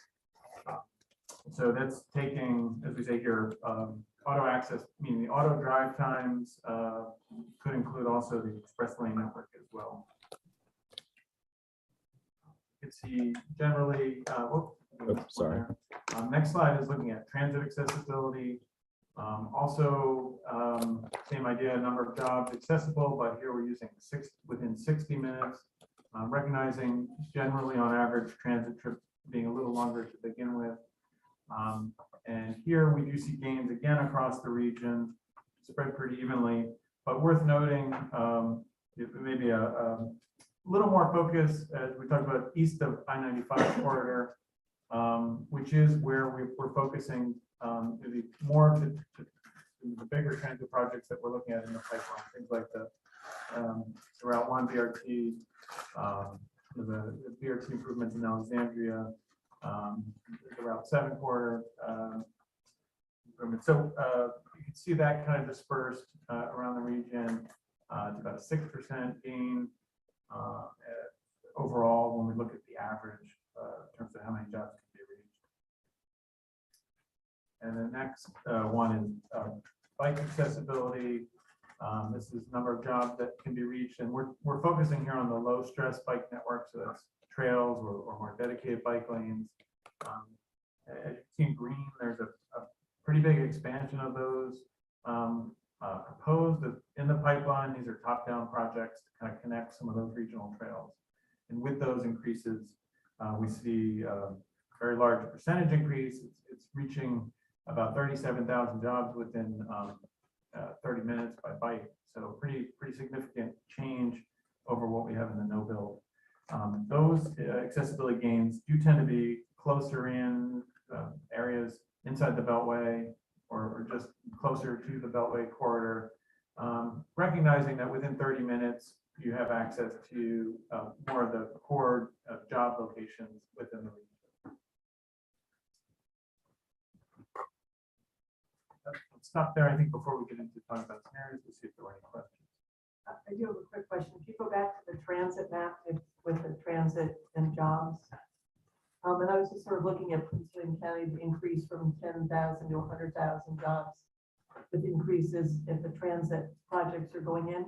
Or I assume those are just BRE expansions. Is that, because it's only transit we have, is that what that represents? Right, the BRE improvements are pretty significant. Yeah. Okay.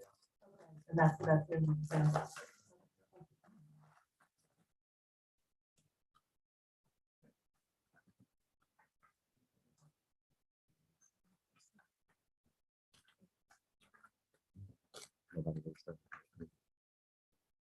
We're just kind of Oh, yeah. trying to see Any if we can get questions more from line. those who are on Zoom? No.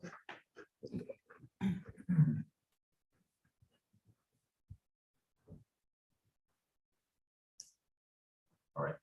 So in this next section, we're going to also be looking at the future, but as Keith talked about this morning, within TransAction, we want to look at how an uncertain future maybe affects some of the results that we're looking at. And the ones we just looked at, which are what we might call our future baseline, how do those change if some of our assumptions about the future?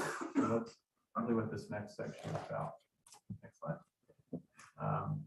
So again, we're not putting these forward as scenarios that need to be selected or recommended or preferred. It's really, these are plausible futures. Given certain assumptions, how sensitive are the results that we're seeing to those changes or factors that can drive travel in the future. Today, we're going to look at how the no-build network changes given some of these. And then at a later step, we'll also look at how how the build projects do under these different scenarios, with the idea that it might identify how some projects maybe perform under different conditions better than others. Again, to find out if there's, as we call it, investment obsolescence. So, projects that work well in one scenario, but maybe not in another. That's what we want to look at. So we're going to focus on the three scenarios that we've defined. The new normal, looking at if some of the travel changes that occurred during the pandemic continue into the future. Transportation technology, looking at how changes in vehicle technology in particular could affect some of the results we see. And then the last one on policy and mechanisms is really looking at pricing and incentives, how those might affect travel results. So here you can see these arrayed where in the upper left corner, the standard forecast being the one that we just went through, which is based on the COG TPP model. So that sort of looks at really before the pandemic, based on how people were traveling in 2017, 2018, if those types of behaviors were carried forward to 2045, that gives us the standard forecast. But we're going to look at three other possibilities, the three scenarios that I just described. And then ultimately, I guess on the right, what we're going to do is look at different projects and how that might change the outcomes we see for those projects under different scenarios. Talk through some of the assumptions underlying the scenarios. So this is scenario one, the post-pandemic new normal, which is asking what if trends observed during the pandemic continue into the future. So in terms of the analysis, the key assumptions are first, reduction of work-related trips. So consistent with what we saw during the pandemic, we're expecting more people to telework and work from home in the future. We're looking at a change of a reduction of 21%, which could be a little conservative in the sense of that's in effect 1 day a week, everyone working from home. Yep. We also have seen a reduction in in-person shopping trips by 5%, but that's paired with also an increase in online shopping, and that increases delivery trips. So again, these are all kind of plugged into the trip-making assumptions as we look to the future. Also in the pandemic, we saw an increase in non-motorized trips, more people biking and walking. So we're assuming that those trends will continue into the future. And then as we talked about this morning, in these three scenarios, we're not changing land use. So this is still the cooperative forecast on the land use side. Second scenario, the technology scenario, really focuses on changes in vehicle technology. The class of vehicles that can be referred to as CASE, or connected, automated, shared electric vehicles, which are already, kind of evolving and coming out on the roads in different forms. Certainly by 2045, we expect pretty dramatic changes in vehicle technology. In terms of how those will be, sort of what percent of the vehicles on the road will fall into that category, that's what this market penetration gets at. So we're only assuming for this scenario, 20% of private vehicles will be fully connected and automated. But when we look at TNCs, the Uber and Lyft type services, this assumes that those will be fully automated by 2045 and will be sort of using these electric connected vehicles. For truck traffic, the projections are that up to a third will fall into this connected automated class. Transit buses, we are not assuming are automated, and that reflects both driving conditions in a city with city bus, and also kind of deferring in terms of labor and the folks who are driving the buses. So those are not considered automated for our purposes here. Shuttle buses, though, are 100% automated. And so we have a number of places where connecting to metro stations, those shorter transit trips could be fully automated shuttle buses. All these automated vehicles are assumed to be electric, connected and electric. And so we would expect to see operating costs to be lower, say for a CASE type vehicle compared with, say, a taxi or a TNC where you have a driver. Obviously, it drives up the cost per mile when you have a driver operating the vehicle. Okay, next, just kind of continuing on this, there's also some changes to trip making related with these types of vehicles. So we have some assumptions that the owners of these vehicles will make more trips and make longer trips. So that's under the assumption that, and if you're not a driver, you can be multitasking. You can, make trips without necessarily being fully focused on your driving. So anyway, these are some of the trends that people are expecting to see with these types of vehicles. With the zero occupancy vehicle, we also have the prospect of potentially remote parking of private vehicles where the vehicle will go park itself. Some of the shifts that happen with folks who are currently, say, driving alone, or driving their own car or taking transit, some of those will shift to these types of connected, automated, and shared vehicles. Another point that's often raised is with this technology that we'll see an increase in capacity on our system. We're assuming that given that mix of the market penetration that we looked at, there will be gains. They won't be dramatically changing, but there's definitely capacity increases. We expect to see those to be highest on freeways where the technology could be fully realized.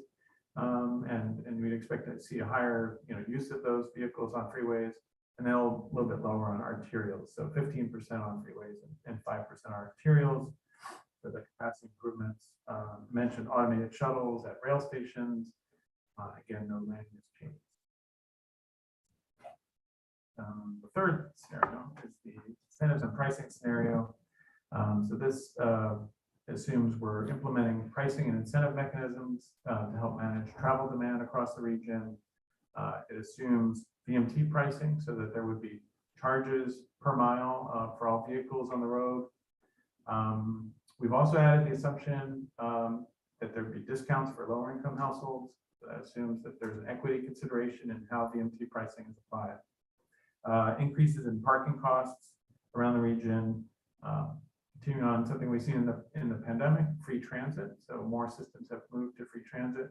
That certainly would incentivize people riding transit. And then a shift in travel times from peak hours, which is consistent with, say, the RM3P initiative, where we would provide incentives for riders to look at shifting their trips to different times. So all those things could come together in terms of pricing and incentives and how those might shift demand.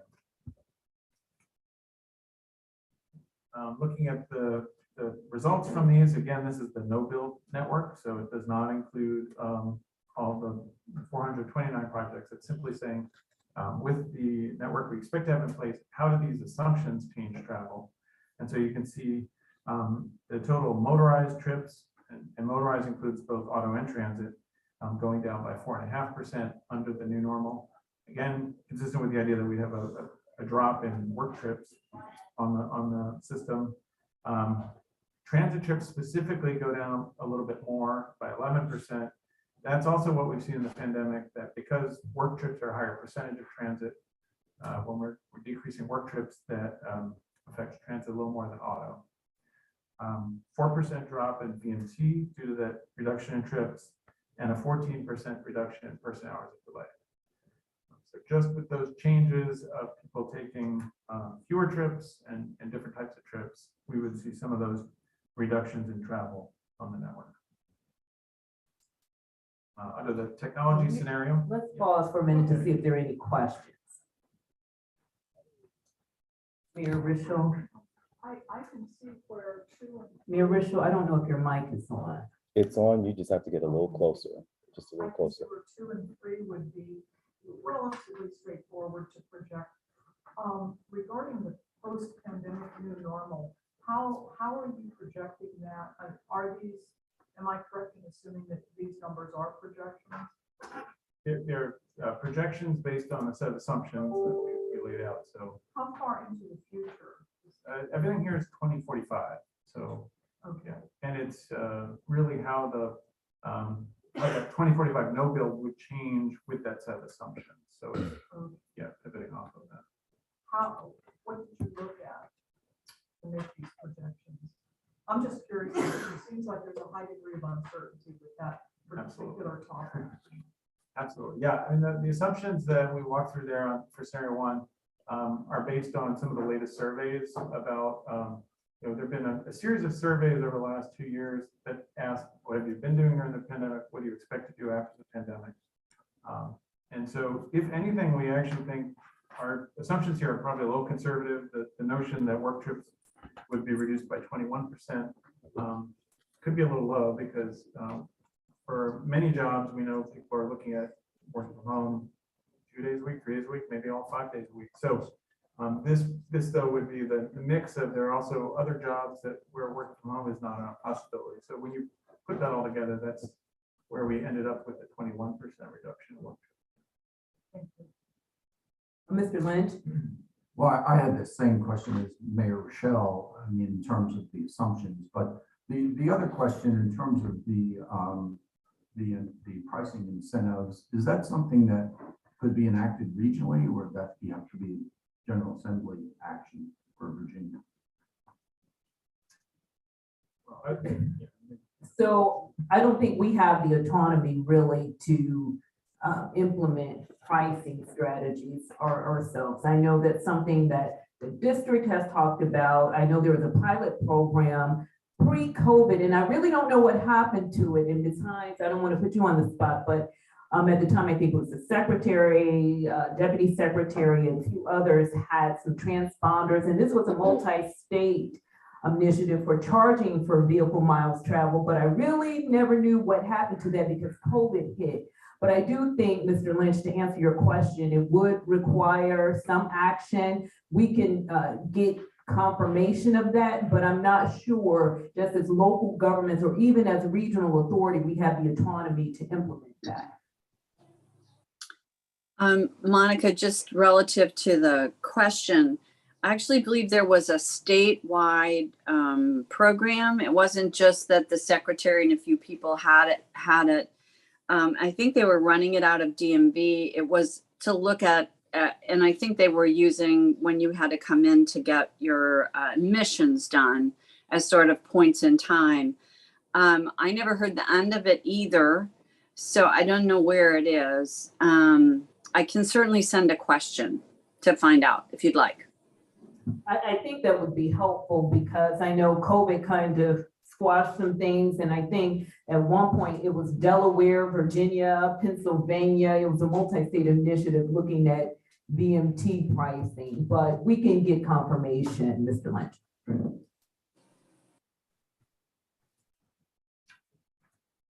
If there are no more questions on that particular set one, we will go to number 2.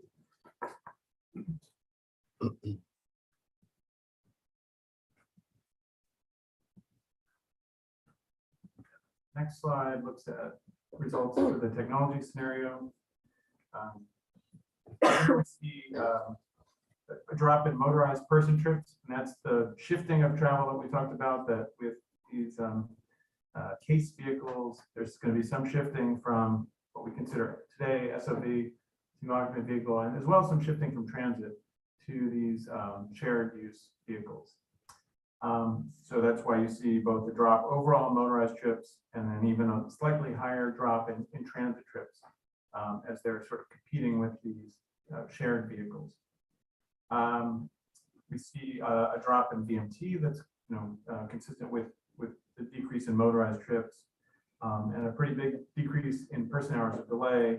And so that includes both the change in trips, but it also includes the capacity enhancements that having this technology that allows us to move more vehicles on roadways with this technology would result. Well, let's go back to number 2. Are there any questions regarding the technology scenario and the results?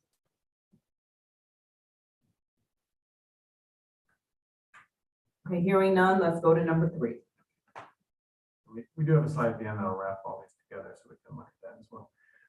So the third one, incentives and pricing, we see, as you'd expect, with an increase in some of the pricing or cost for driving, we see a decrease in motorized person trips, 4.5%. At the same time, we made transit free, so it made it more attractive relative to auto. We have the 12% increase in transit trips just from that change. We see a 9% drop in VMT and a 20% decrease in person hours of delay. So again, with all three of these scenarios, we're just talking about how these different assumptions or policies could drive changes separate from anything we do with the project. And the next slide kind of puts those three kind of side by side. And we've added a few extra measures as well. So we've added, in addition to the person hours delay reduction, the duration of severe congestion, the job accessibility gains, and the change in emissions. So it's worth noting that we saw pretty big dramatic decreases in delay in all three scenarios. But I think in particular, when we look at emissions reductions, you see a much more significant decrease for technology. And that's because of the higher increase in the share of electric vehicles under that technology scenario. So you do see that pretty significant drop in emissions under the technology scenario.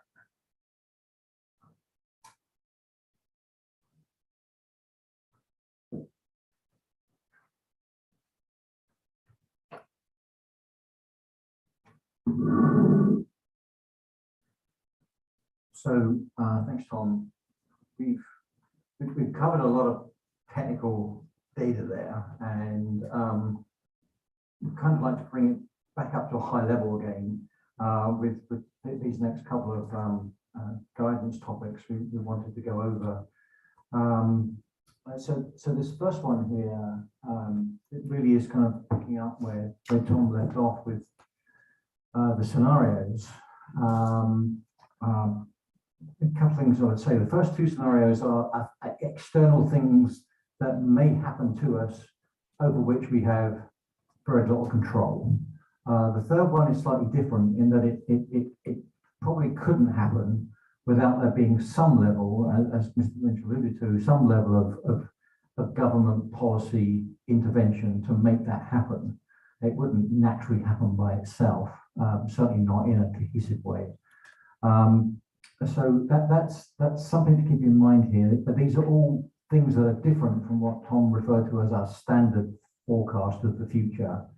And so my second point really, which picks up from Tom's last slide, is when you look at the impact on some of those measures, keep in mind these are looking at the scenario's impact on a no-build situation in 2045. And when I say no build, that means no build of the 429 projects for $71 billion. In other words, this is the impact of doing nothing with infrastructure other than any infrastructure that's required for the scenarios to actually take place. And you end up actually, ironically, in some cases, much larger impacts on some of the things that are concerned to us than the $71 billion in projects would do. So to that end, and given that the policies that we're talking about here are more related to the third option, but there may be other policies in the fourth scenario that I mentioned earlier, which has not yet been specified, that may be things that you would like us to explore further with a view to including in TransAction in the final plan to say, infrastructure can do this, policy can do that, a combination of infrastructure and policy can do something else. To what extent do you want us to do that? And if you do, what sort of policies should we look at? Mayor Richland, and I would ask everyone, please speak into the mic. People online are having a difficult time hearing. I'm not opposed to the policy angle, but I would caution the MBTA to leave policy to the elected officials. I think we've done the risk. We are, as it is, under a microscope. And I think that this has hazard that goes along with it. Regarding the future proof, I can't think of anything that is future-proof. With the way things are, we have no idea what the future's gonna bring. The only thing I can think of is bridges across rivers, because people will always have to cross rivers. Thank you. And I wasn't suggesting that TransAction develop policy so much as explore policy topics. That we do not have the, Okay, so we would not be recommending. we will not be recommending within TransAction any policy. We would be looking at, peeling back maybe one layer of the onion to figure out what the impact of a policy topic might be. Okay, thanks for the clarification. So I'll just jump in and just say, and maybe it's because I just came from a TPB meeting where they're already looking at this. And so I really worry about duplication of efforts. I mean, they were talking about, really policy decisions in terms of effect on overall transportation, free pricing for free transit options. If you go into an activity center, you get charged at a parking lot.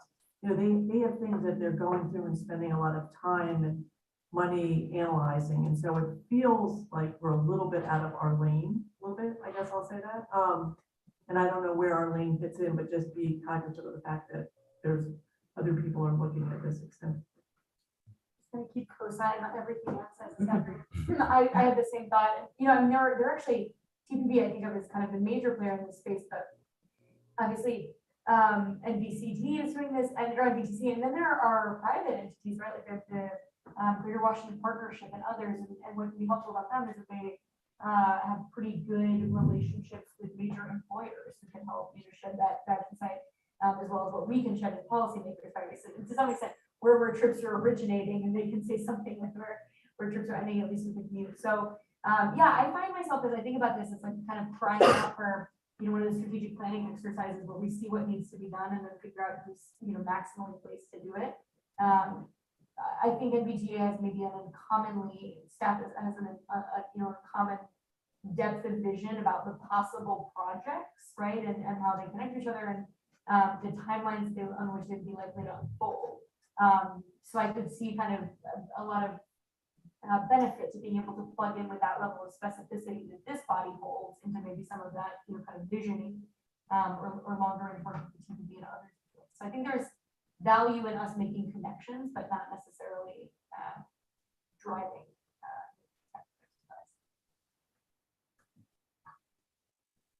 Are there any more questions, comments, or statements from anyone online?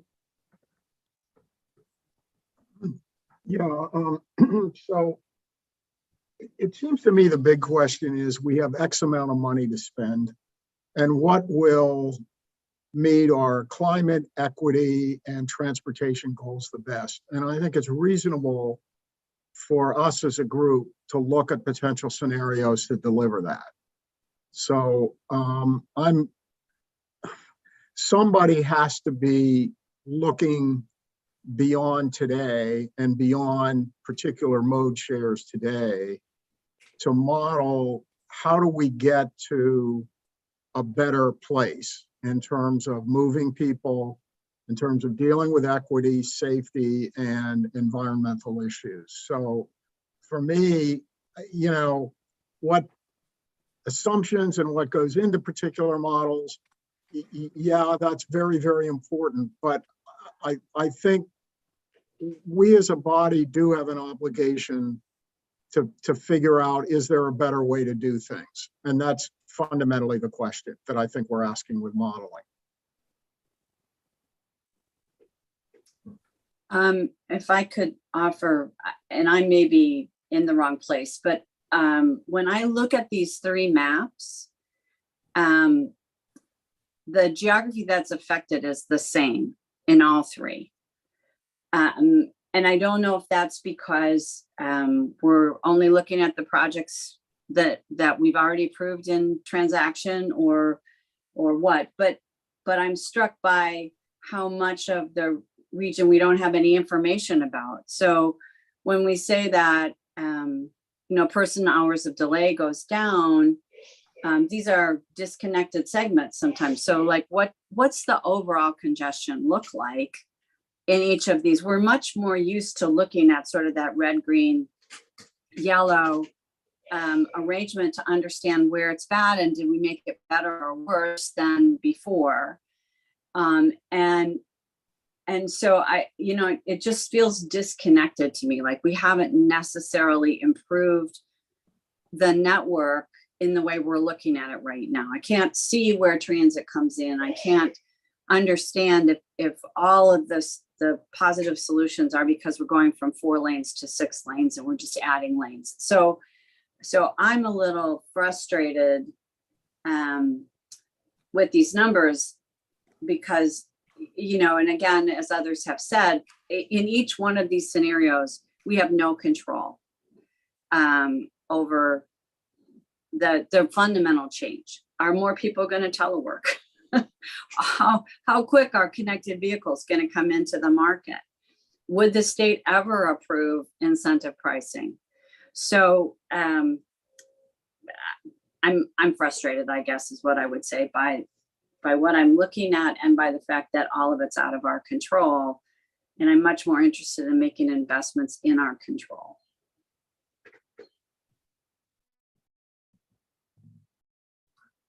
If I may just quickly respond to Ms. Hines, I mean, I think we probably share your frustration, but in part that's because this is an initial review of the information that we've got to date, and we ourselves haven't been able to drill down in great detail yet to understand what's causing the changes in different parts of the region.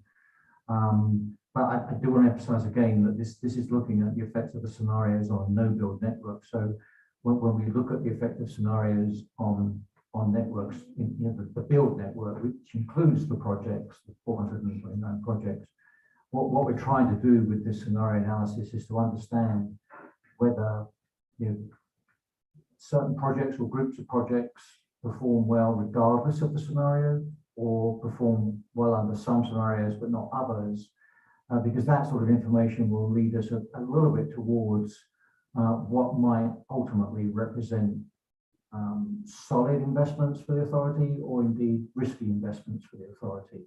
I'm not saying categorically it will do that, but it will hopefully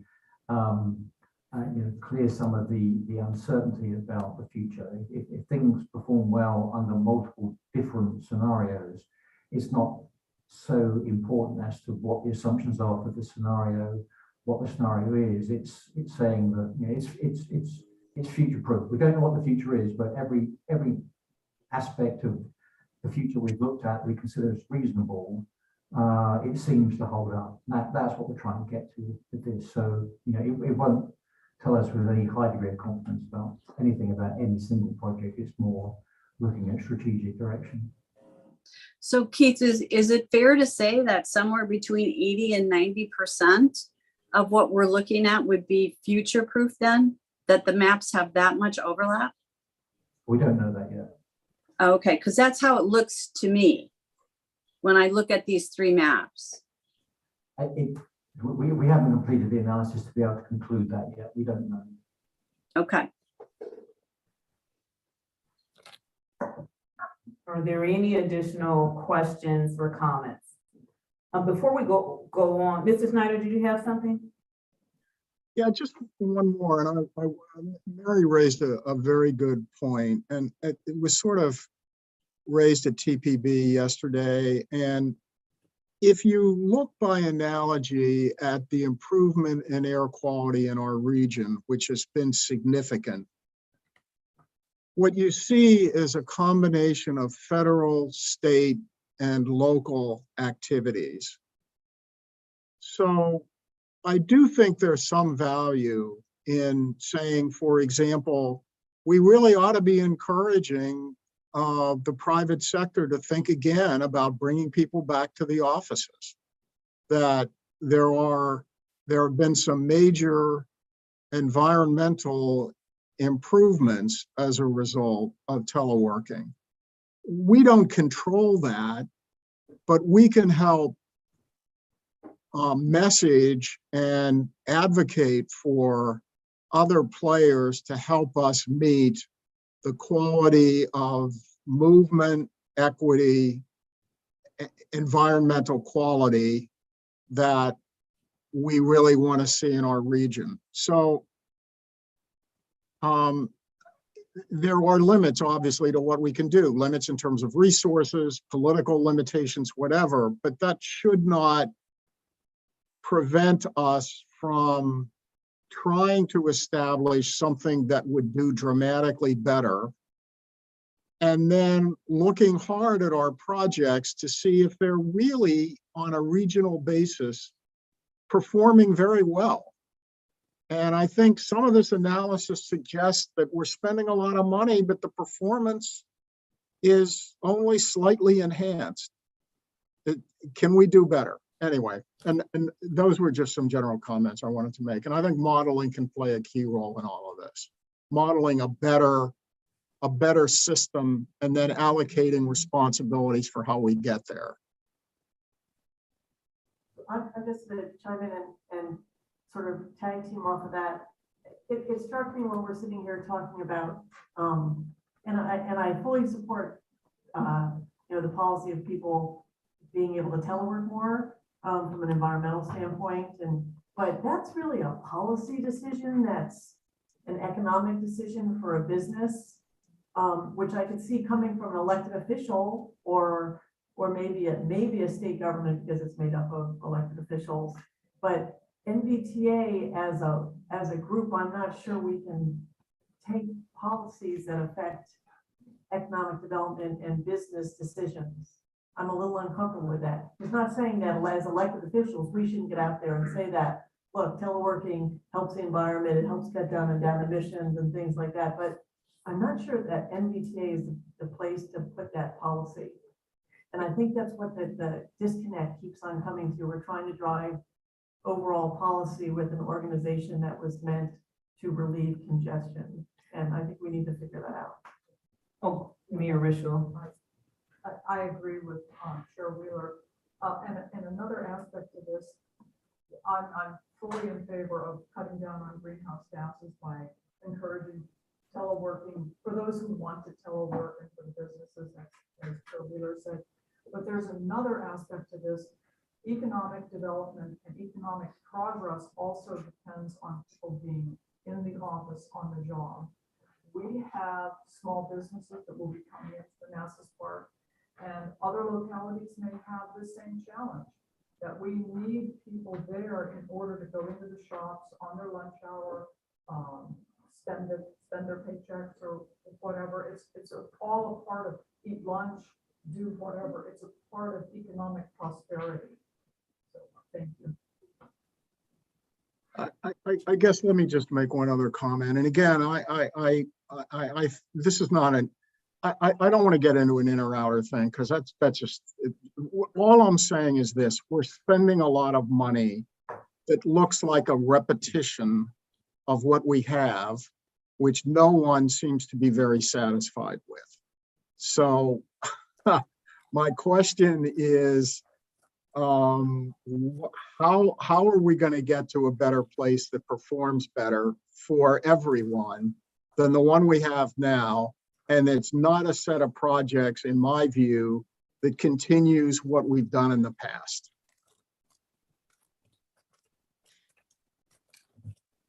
Are there any additional questions? Now, one thing I will note, before we go to the next topic, the authority, we can't set policy. Now, the implementation of those policies is a different animal. And I think the TPB and other entities that are working on this will have acknowledged that, because you have regional policies, but it's not us as the authority that's responsible for implementing them per se. It really is the individual localities and agencies.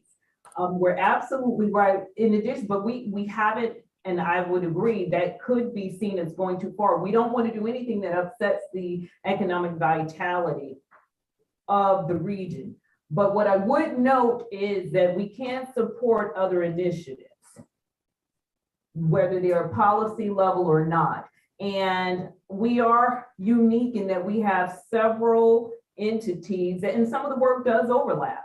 Some of the work does overlap. But because we are responsible for the implementation, in addition to developing the long-range transportation plan, when it comes to transportation policies and priorities, we have to ask the question, because you, as the authority, you're responsible for setting that vision and then ultimately implementing it.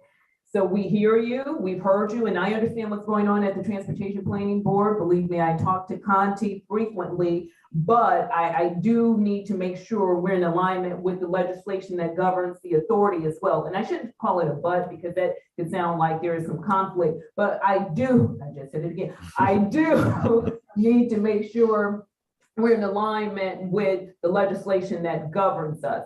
I think we are still, even though COVID isn't as bad, we still don't know how the new normal looks.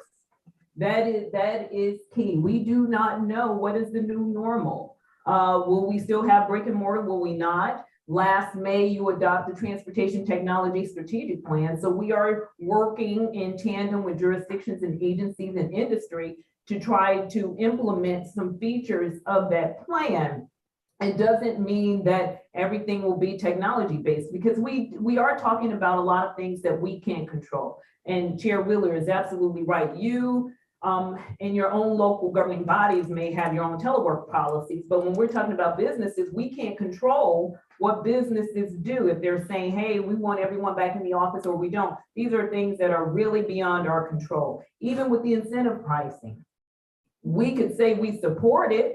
We can put it in our legislative program, but it is not our decision. So I think this really gets to, for the longer range, and again, I admit for COVID, just giving post-pandemic, I don't think we're post-pandemic yet regarding commuting and traveling.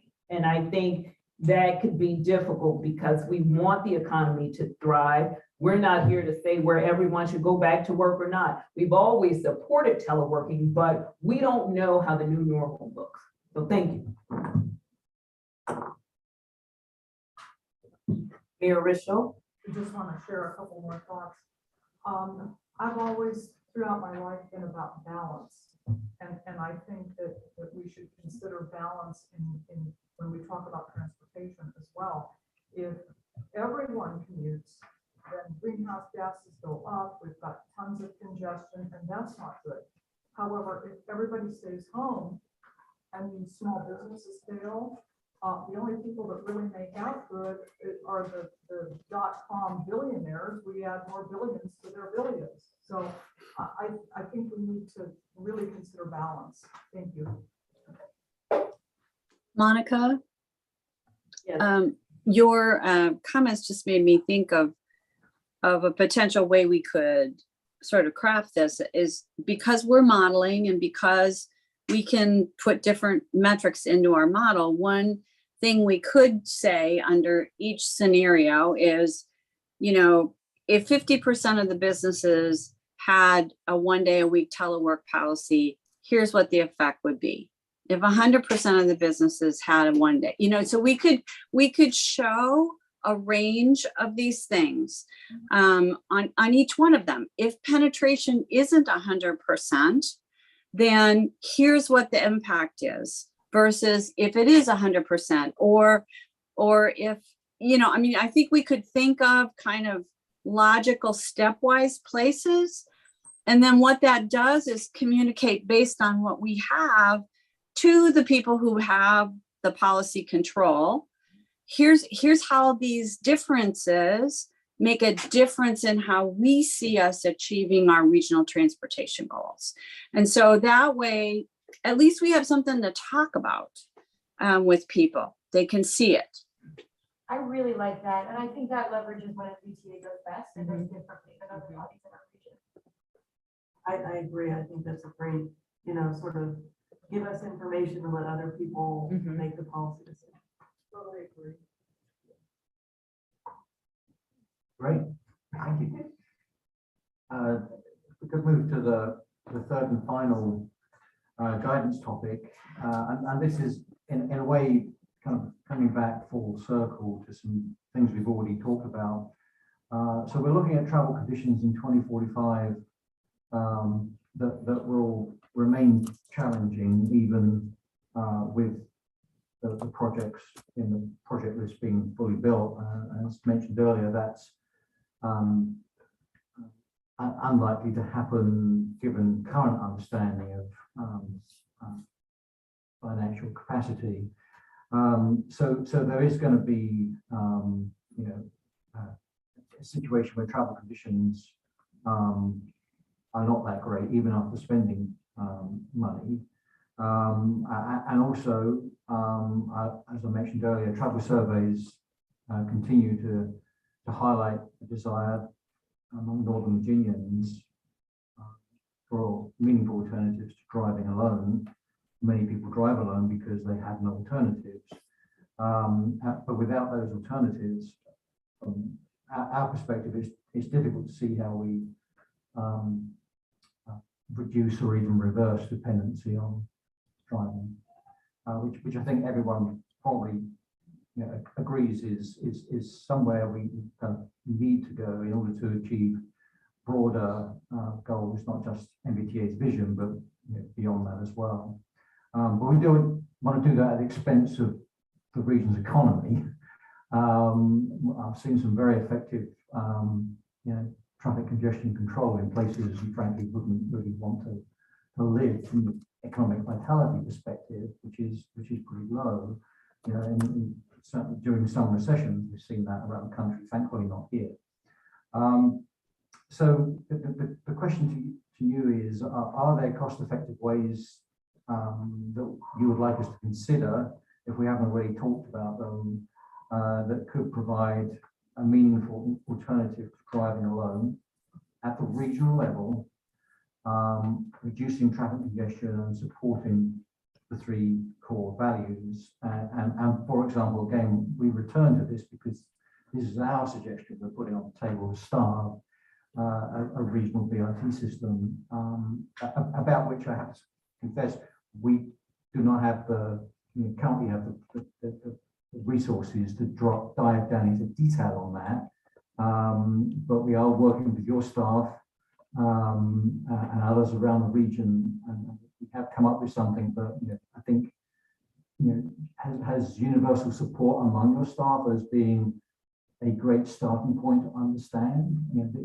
These folks do understand the demand patterns as they affect their transit agencies and those around them. So although it's not based on a detailed analysis yet, it is based on the judgment of individuals who are well qualified to say those things. So are there any other things we should consider? Should we be throwing all our eggs into the regional BRT system?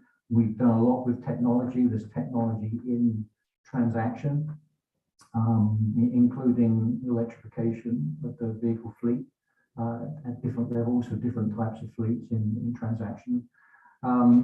Anything else you would like to suggest that we look at? We're not really talking about opening up the project list again, but it just depends. Is there anything we've missed?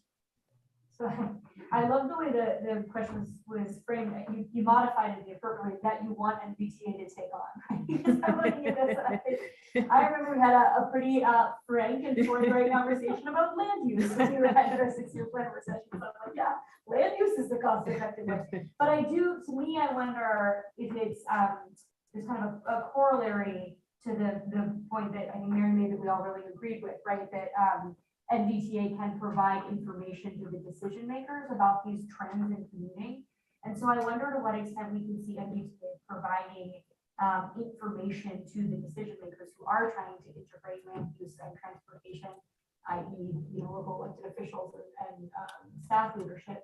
I don't know actually to what extent NVTA has stayed, I mean, probably because we're so young, we don't have that many projects that have gone through their full life cycle and completed and have been around for 5 years to monitor.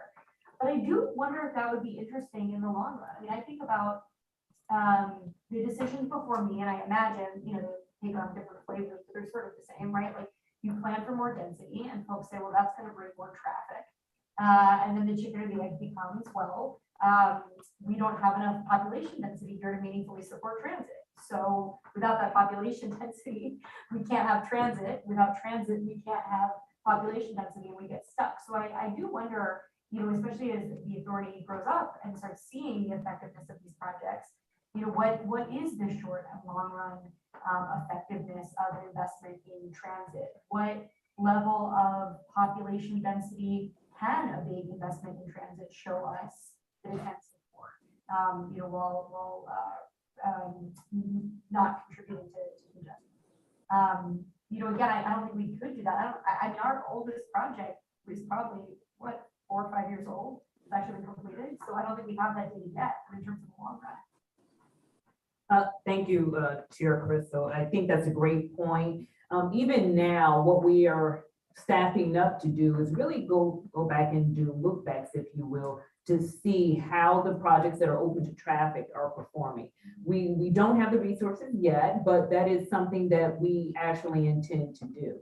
Again, as you noted, we take whatever land use Right. that's in the TPB's adopted forecast, and Dahlia's in here 9 point something, and because that's the one that's been regionally approved, and that's what we use for the land use growth. But I think that's a great point, just going back and have an opportunity to see how the projects are performing as far as having us reach our goals. This doesn't mean that we will be in a position or saying, hey, your project didn't do what we thought it did, so you owe us some money. We won't say that that's what, we're not saying that, but I do think that that's a great point to look to see how projects are performing.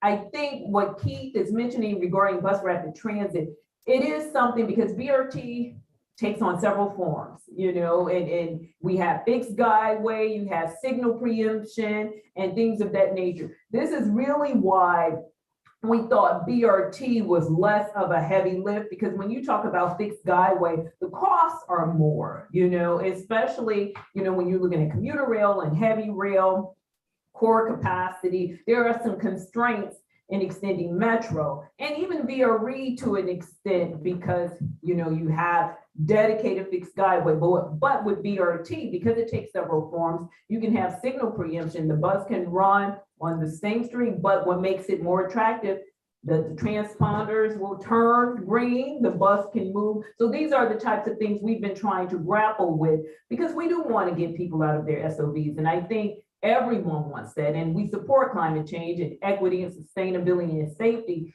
How can we best do that in a multimodal lens? Because at the authority, there are like several laws that we have to maintain and make sure that we are addressing. And I think you guys do a good, the authority, I shouldn't say guys, I think you all do a good job in doing that, especially on a consensus base. But how do we, number one, go back and see how the projects that are open to traffic, how are they performing? And number two, because everything is model-based until it's open.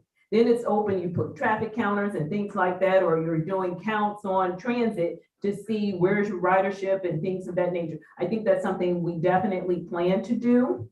In addition to looking at options that will still get more people out of their SOVs, and options that are more, to use Chair Wheeler's term, pragmatic, something that all the localities can take on. Now, it may be to various degrees, but something that all the localities can implement. So I'll just sort of throw in, and it was from a conversation we had earlier, and I don't know if this is something MBTA can do, but I'm actually not quite sure how much congestion comes from short travel trips versus commuting. Because, we seem to always focus on commuting.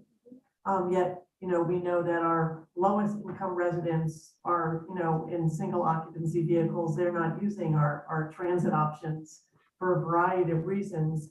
And how do we, if we made improvements on our smaller micro local level with buses, is really what I'm thinking about, or, local service with, on demand, who knows, could that ever help us relieve our congestion overall? And that it may not, I just don't know the answer to that. And I don't know if anybody does. It might be something I need to understand better offline, because it seems like we're focusing on commuting, and there's a certain group of people that commute, and there's a certain group of people that drive to their job for a variety of reasons, because they're not in a building like a high rise. Well, I'll just note that we actually, our bus system does tend to serve a much lower income population than the general population. And that's actually one of the things you saw, I think, a lot of bus system reported this, and we experienced at Art and Dash in Alexandria, that bus ridership declined far less than rail during the pandemic because it's non-optional for a lot of folks. But that is, I wonder, I think that's like a little bit what I mean, that, is there some way, for example, the authority, I think, is helping us support a new operations and maintenance facility that's gonna allow us to expand our bus fleet. It's not gonna be, that's not even gonna be constructed fully for another 2 years, and the bus fleet expansion happens over time. I could imagine 10 years hence, right? The authority can help gather that data and tell that story that says a major investment in the within jurisdiction transit network, the sort of fast, adaptable systems that are buses actually reduced internal congestion, right? Or whatever you might call it, from people just kind of circulating and going about their daily business.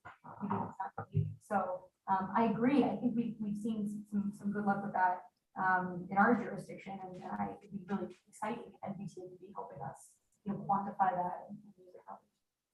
And thank you, Chair Wheeler and Chair Crystal. And I know we have, and we'll have it as part of this transaction, we have the whole trip. The current transaction has the circular map with the trip origin and destination. So we know where trips are originating, where they're going. A lot of trips are start and originate in the same locality. So thank you for that clarification, Chair Wheeler, about commuting. And I think the other thing is what COVID has shown us, commuting and patterns have changed. Well, people may not have been commuting to work. They were definitely going someplace. And it was during the non-traditional peak periods. And that's something that we realize. So I think we do need to be cognizant on how we're defining commuting. The other thing is micro transit and being aware of micro transit and how that could serve some of the needs and some of the shorter trips, because you are absolutely right. Every commuting or congestion incident isn't the longer trips. That first and last mile can take a very long time at times. So I think we are trying to look at solutions to that as well, because congestion doesn't necessarily mean, for me at least, I'm going from Gainesville to the district. It could be in the district itself, Arlington, or any locality. So I think we are looking at micro transit. We have the regional multimodal mobility program that we're doing in conjunction with VDOT and DRPT to try to incentivize people to delay their trips or take another mode. But these are the types of things we're trying to address, because you're absolutely right. Congestion isn't just defined as these longer commutes. And now with COVID, as we're figuring out the new normal for commuting patterns or travel patterns in general, what investments are the best investments to address that? Any of you on the phone would like to chime in? Or I'm saying the phone, virtual? Let me just say that the discussion we just had is exactly the kind of discussion that I hope we can have more of. Because I think we do need to do some of this thinking that the patterns have changed, and how can we best address that in ways that were less important before. So this is exactly the kind of discussion. When I talked generically before about how do we use our process here to do things better, to look at things differently as they evolve, this is exactly the kind of discussion that I had in mind. So let me just say it's great, and thanks, Chair Wheeler, for starting it, and Monica for continuing it. The only observation I would have is when I think about before COVID and I think about now, the one piece of how people moved around in our region that's pretty much died, as far as I understand it, is slugging. And it's died because people are nervous about health and they're nervous about strangers and all of that sort of stuff. And yet that was certainly on 95, it was a very powerful part of how people went to work not in a single occupancy vehicle. We have the opportunity coming with 66. So if I had to say anything, I would say, I don't know what we could do recognizing our role. But I feel like that's a piece of our system that is pretty broken and maybe needs some attention. Delegate Watts would so appreciate you bringing that up, Ms. Hines. But, oh, I'm Mrs. Hines. No, Ms. Hines, I was just saying Delegate Watts would really appreciate your bringing that up. Oh. She was always so passionate about slugging being included in our consideration, and I think that's really, it is really important. But then again, we were always told, well, we really can't promote slugging. It's something that just takes place organically, and we can get into that discussion about liability. But you're right, and I believe it has disappeared. I'd have to check on that. You know, our communal lots are slowly filling up. As I drive by them, but they're nowhere near what they were. I don't think. Could I just add to that, and I don't know about slugging either, you know, we coordinate closely with the Bamboo Alliance, which PRTC administers on behalf of the region, and they certainly had the same hit that slugging had, but you know, they have reported to us that it is coming back slowly, and they too are looking forward to I-66 opening at the end of this year, because there would just be a simply phenomenal opportunity if they can replicate what they have done in the past in the 95 corridor, in the 66 corridor. I won't say game changing, but it will be significant. In our analysis, and Tom didn't mention this during the scenarios, because in the end, when it came to one of the assumptions that we considered was a reluctance to use transit. But when we probe more deeply into it, and looking into the long term, a reluctance to use transit because you're sharing with people who might be infectious is something that does wear away over time. It takes time, but all the evidence that we've looked at suggests that that issue won't go away. People may not come back to transit for other reasons like telework policy, but we don't believe that a lack of willingness to ride or shared ride is a long-term factor, and that's why we did not include it as an assumption. We did think about it, but we rejected it in the end. And hopefully that will apply to Simon too. The only thing I was just going to add is this, it kind of puts in mind, I think we've come full circle on that question of what could TransAction do differently, or what it could serve as. And I do just keep coming back to this idea that it's, I was thinking about it in the context of the DRT, which you asked about specifically, that MBTA just has this sort of 30,000 foot view. You know, will never be the agency that has the detailed point of view, exactly as Ms. Bagman was saying. You know, in the case of the Division Route 7, there's actually a regional entity, right, with the commission that has that point of view. But we will hopefully, as a result of TransAction, always be able to connect those dots, right? And always be able to say, you know, to someone constructing a large parking garage, like here's how you, you know, hypothetically, since we're not taking on the liability, you're right, like could make this more conducive to slugging, or, you know, we'll always be able to talk about it. Linus will be talking about this a million times now in context of our second station entrance Boston project that we'll be talking about over the 6-year plan, but the connection that means for long-haul commuter riders from OmniRide, Fairfax Connector, and Loudon Connector, because it's going to really shorten the amount of time they have to spend getting off 66 and on the metro. And I think, you know, when our systems are really humming, that those dots get connected because people have relationships, right? You know, our staffs know each other. You know, elected officials serve for a really long time. But the idea that TransAction could be kind of an institution that helps formalize that is really exciting to me, right? That, like, that is a place that you could go when you're embarking on a big project, to say, like, what are the 2 or 3 other connections I could make to the region, you know, either in small ways of how we're constructing this, or even just being cognizant of what the opportunities are elsewhere. To me, I think that's actually 30,000 foot isn't quite the right view, because TPB is the 30,000 foot, and then we have the agencies actually doing. And so maybe there's kind of the gap is kind of in between to make those connections. And I'm excited to see TransAction do more of that. And thank you, Chair Crystal. And I think, you know, and I don't want to put my cart before my horse, but with the BRT working group, because we do have Maryland, I mean, we are really beyond Northern Virginia. Now, from the authority's perspective, yes, we're funding, or we have funding on various phases of 5 BRT systems. But what we found is, what I will, and to be honest, I would like to do a study on where we could expand on BRT. And this gets to something Ms. Hines said earlier in this work session, where are we lacking or where could BRT work? And again, it doesn't have to be fixed guideway. So I do plan to come to you about that at a later date because there, it's a study and it proposed study and there is funding associated with that, but that's for a later discussion. But I think that's really what we're trying to target because some things are higher level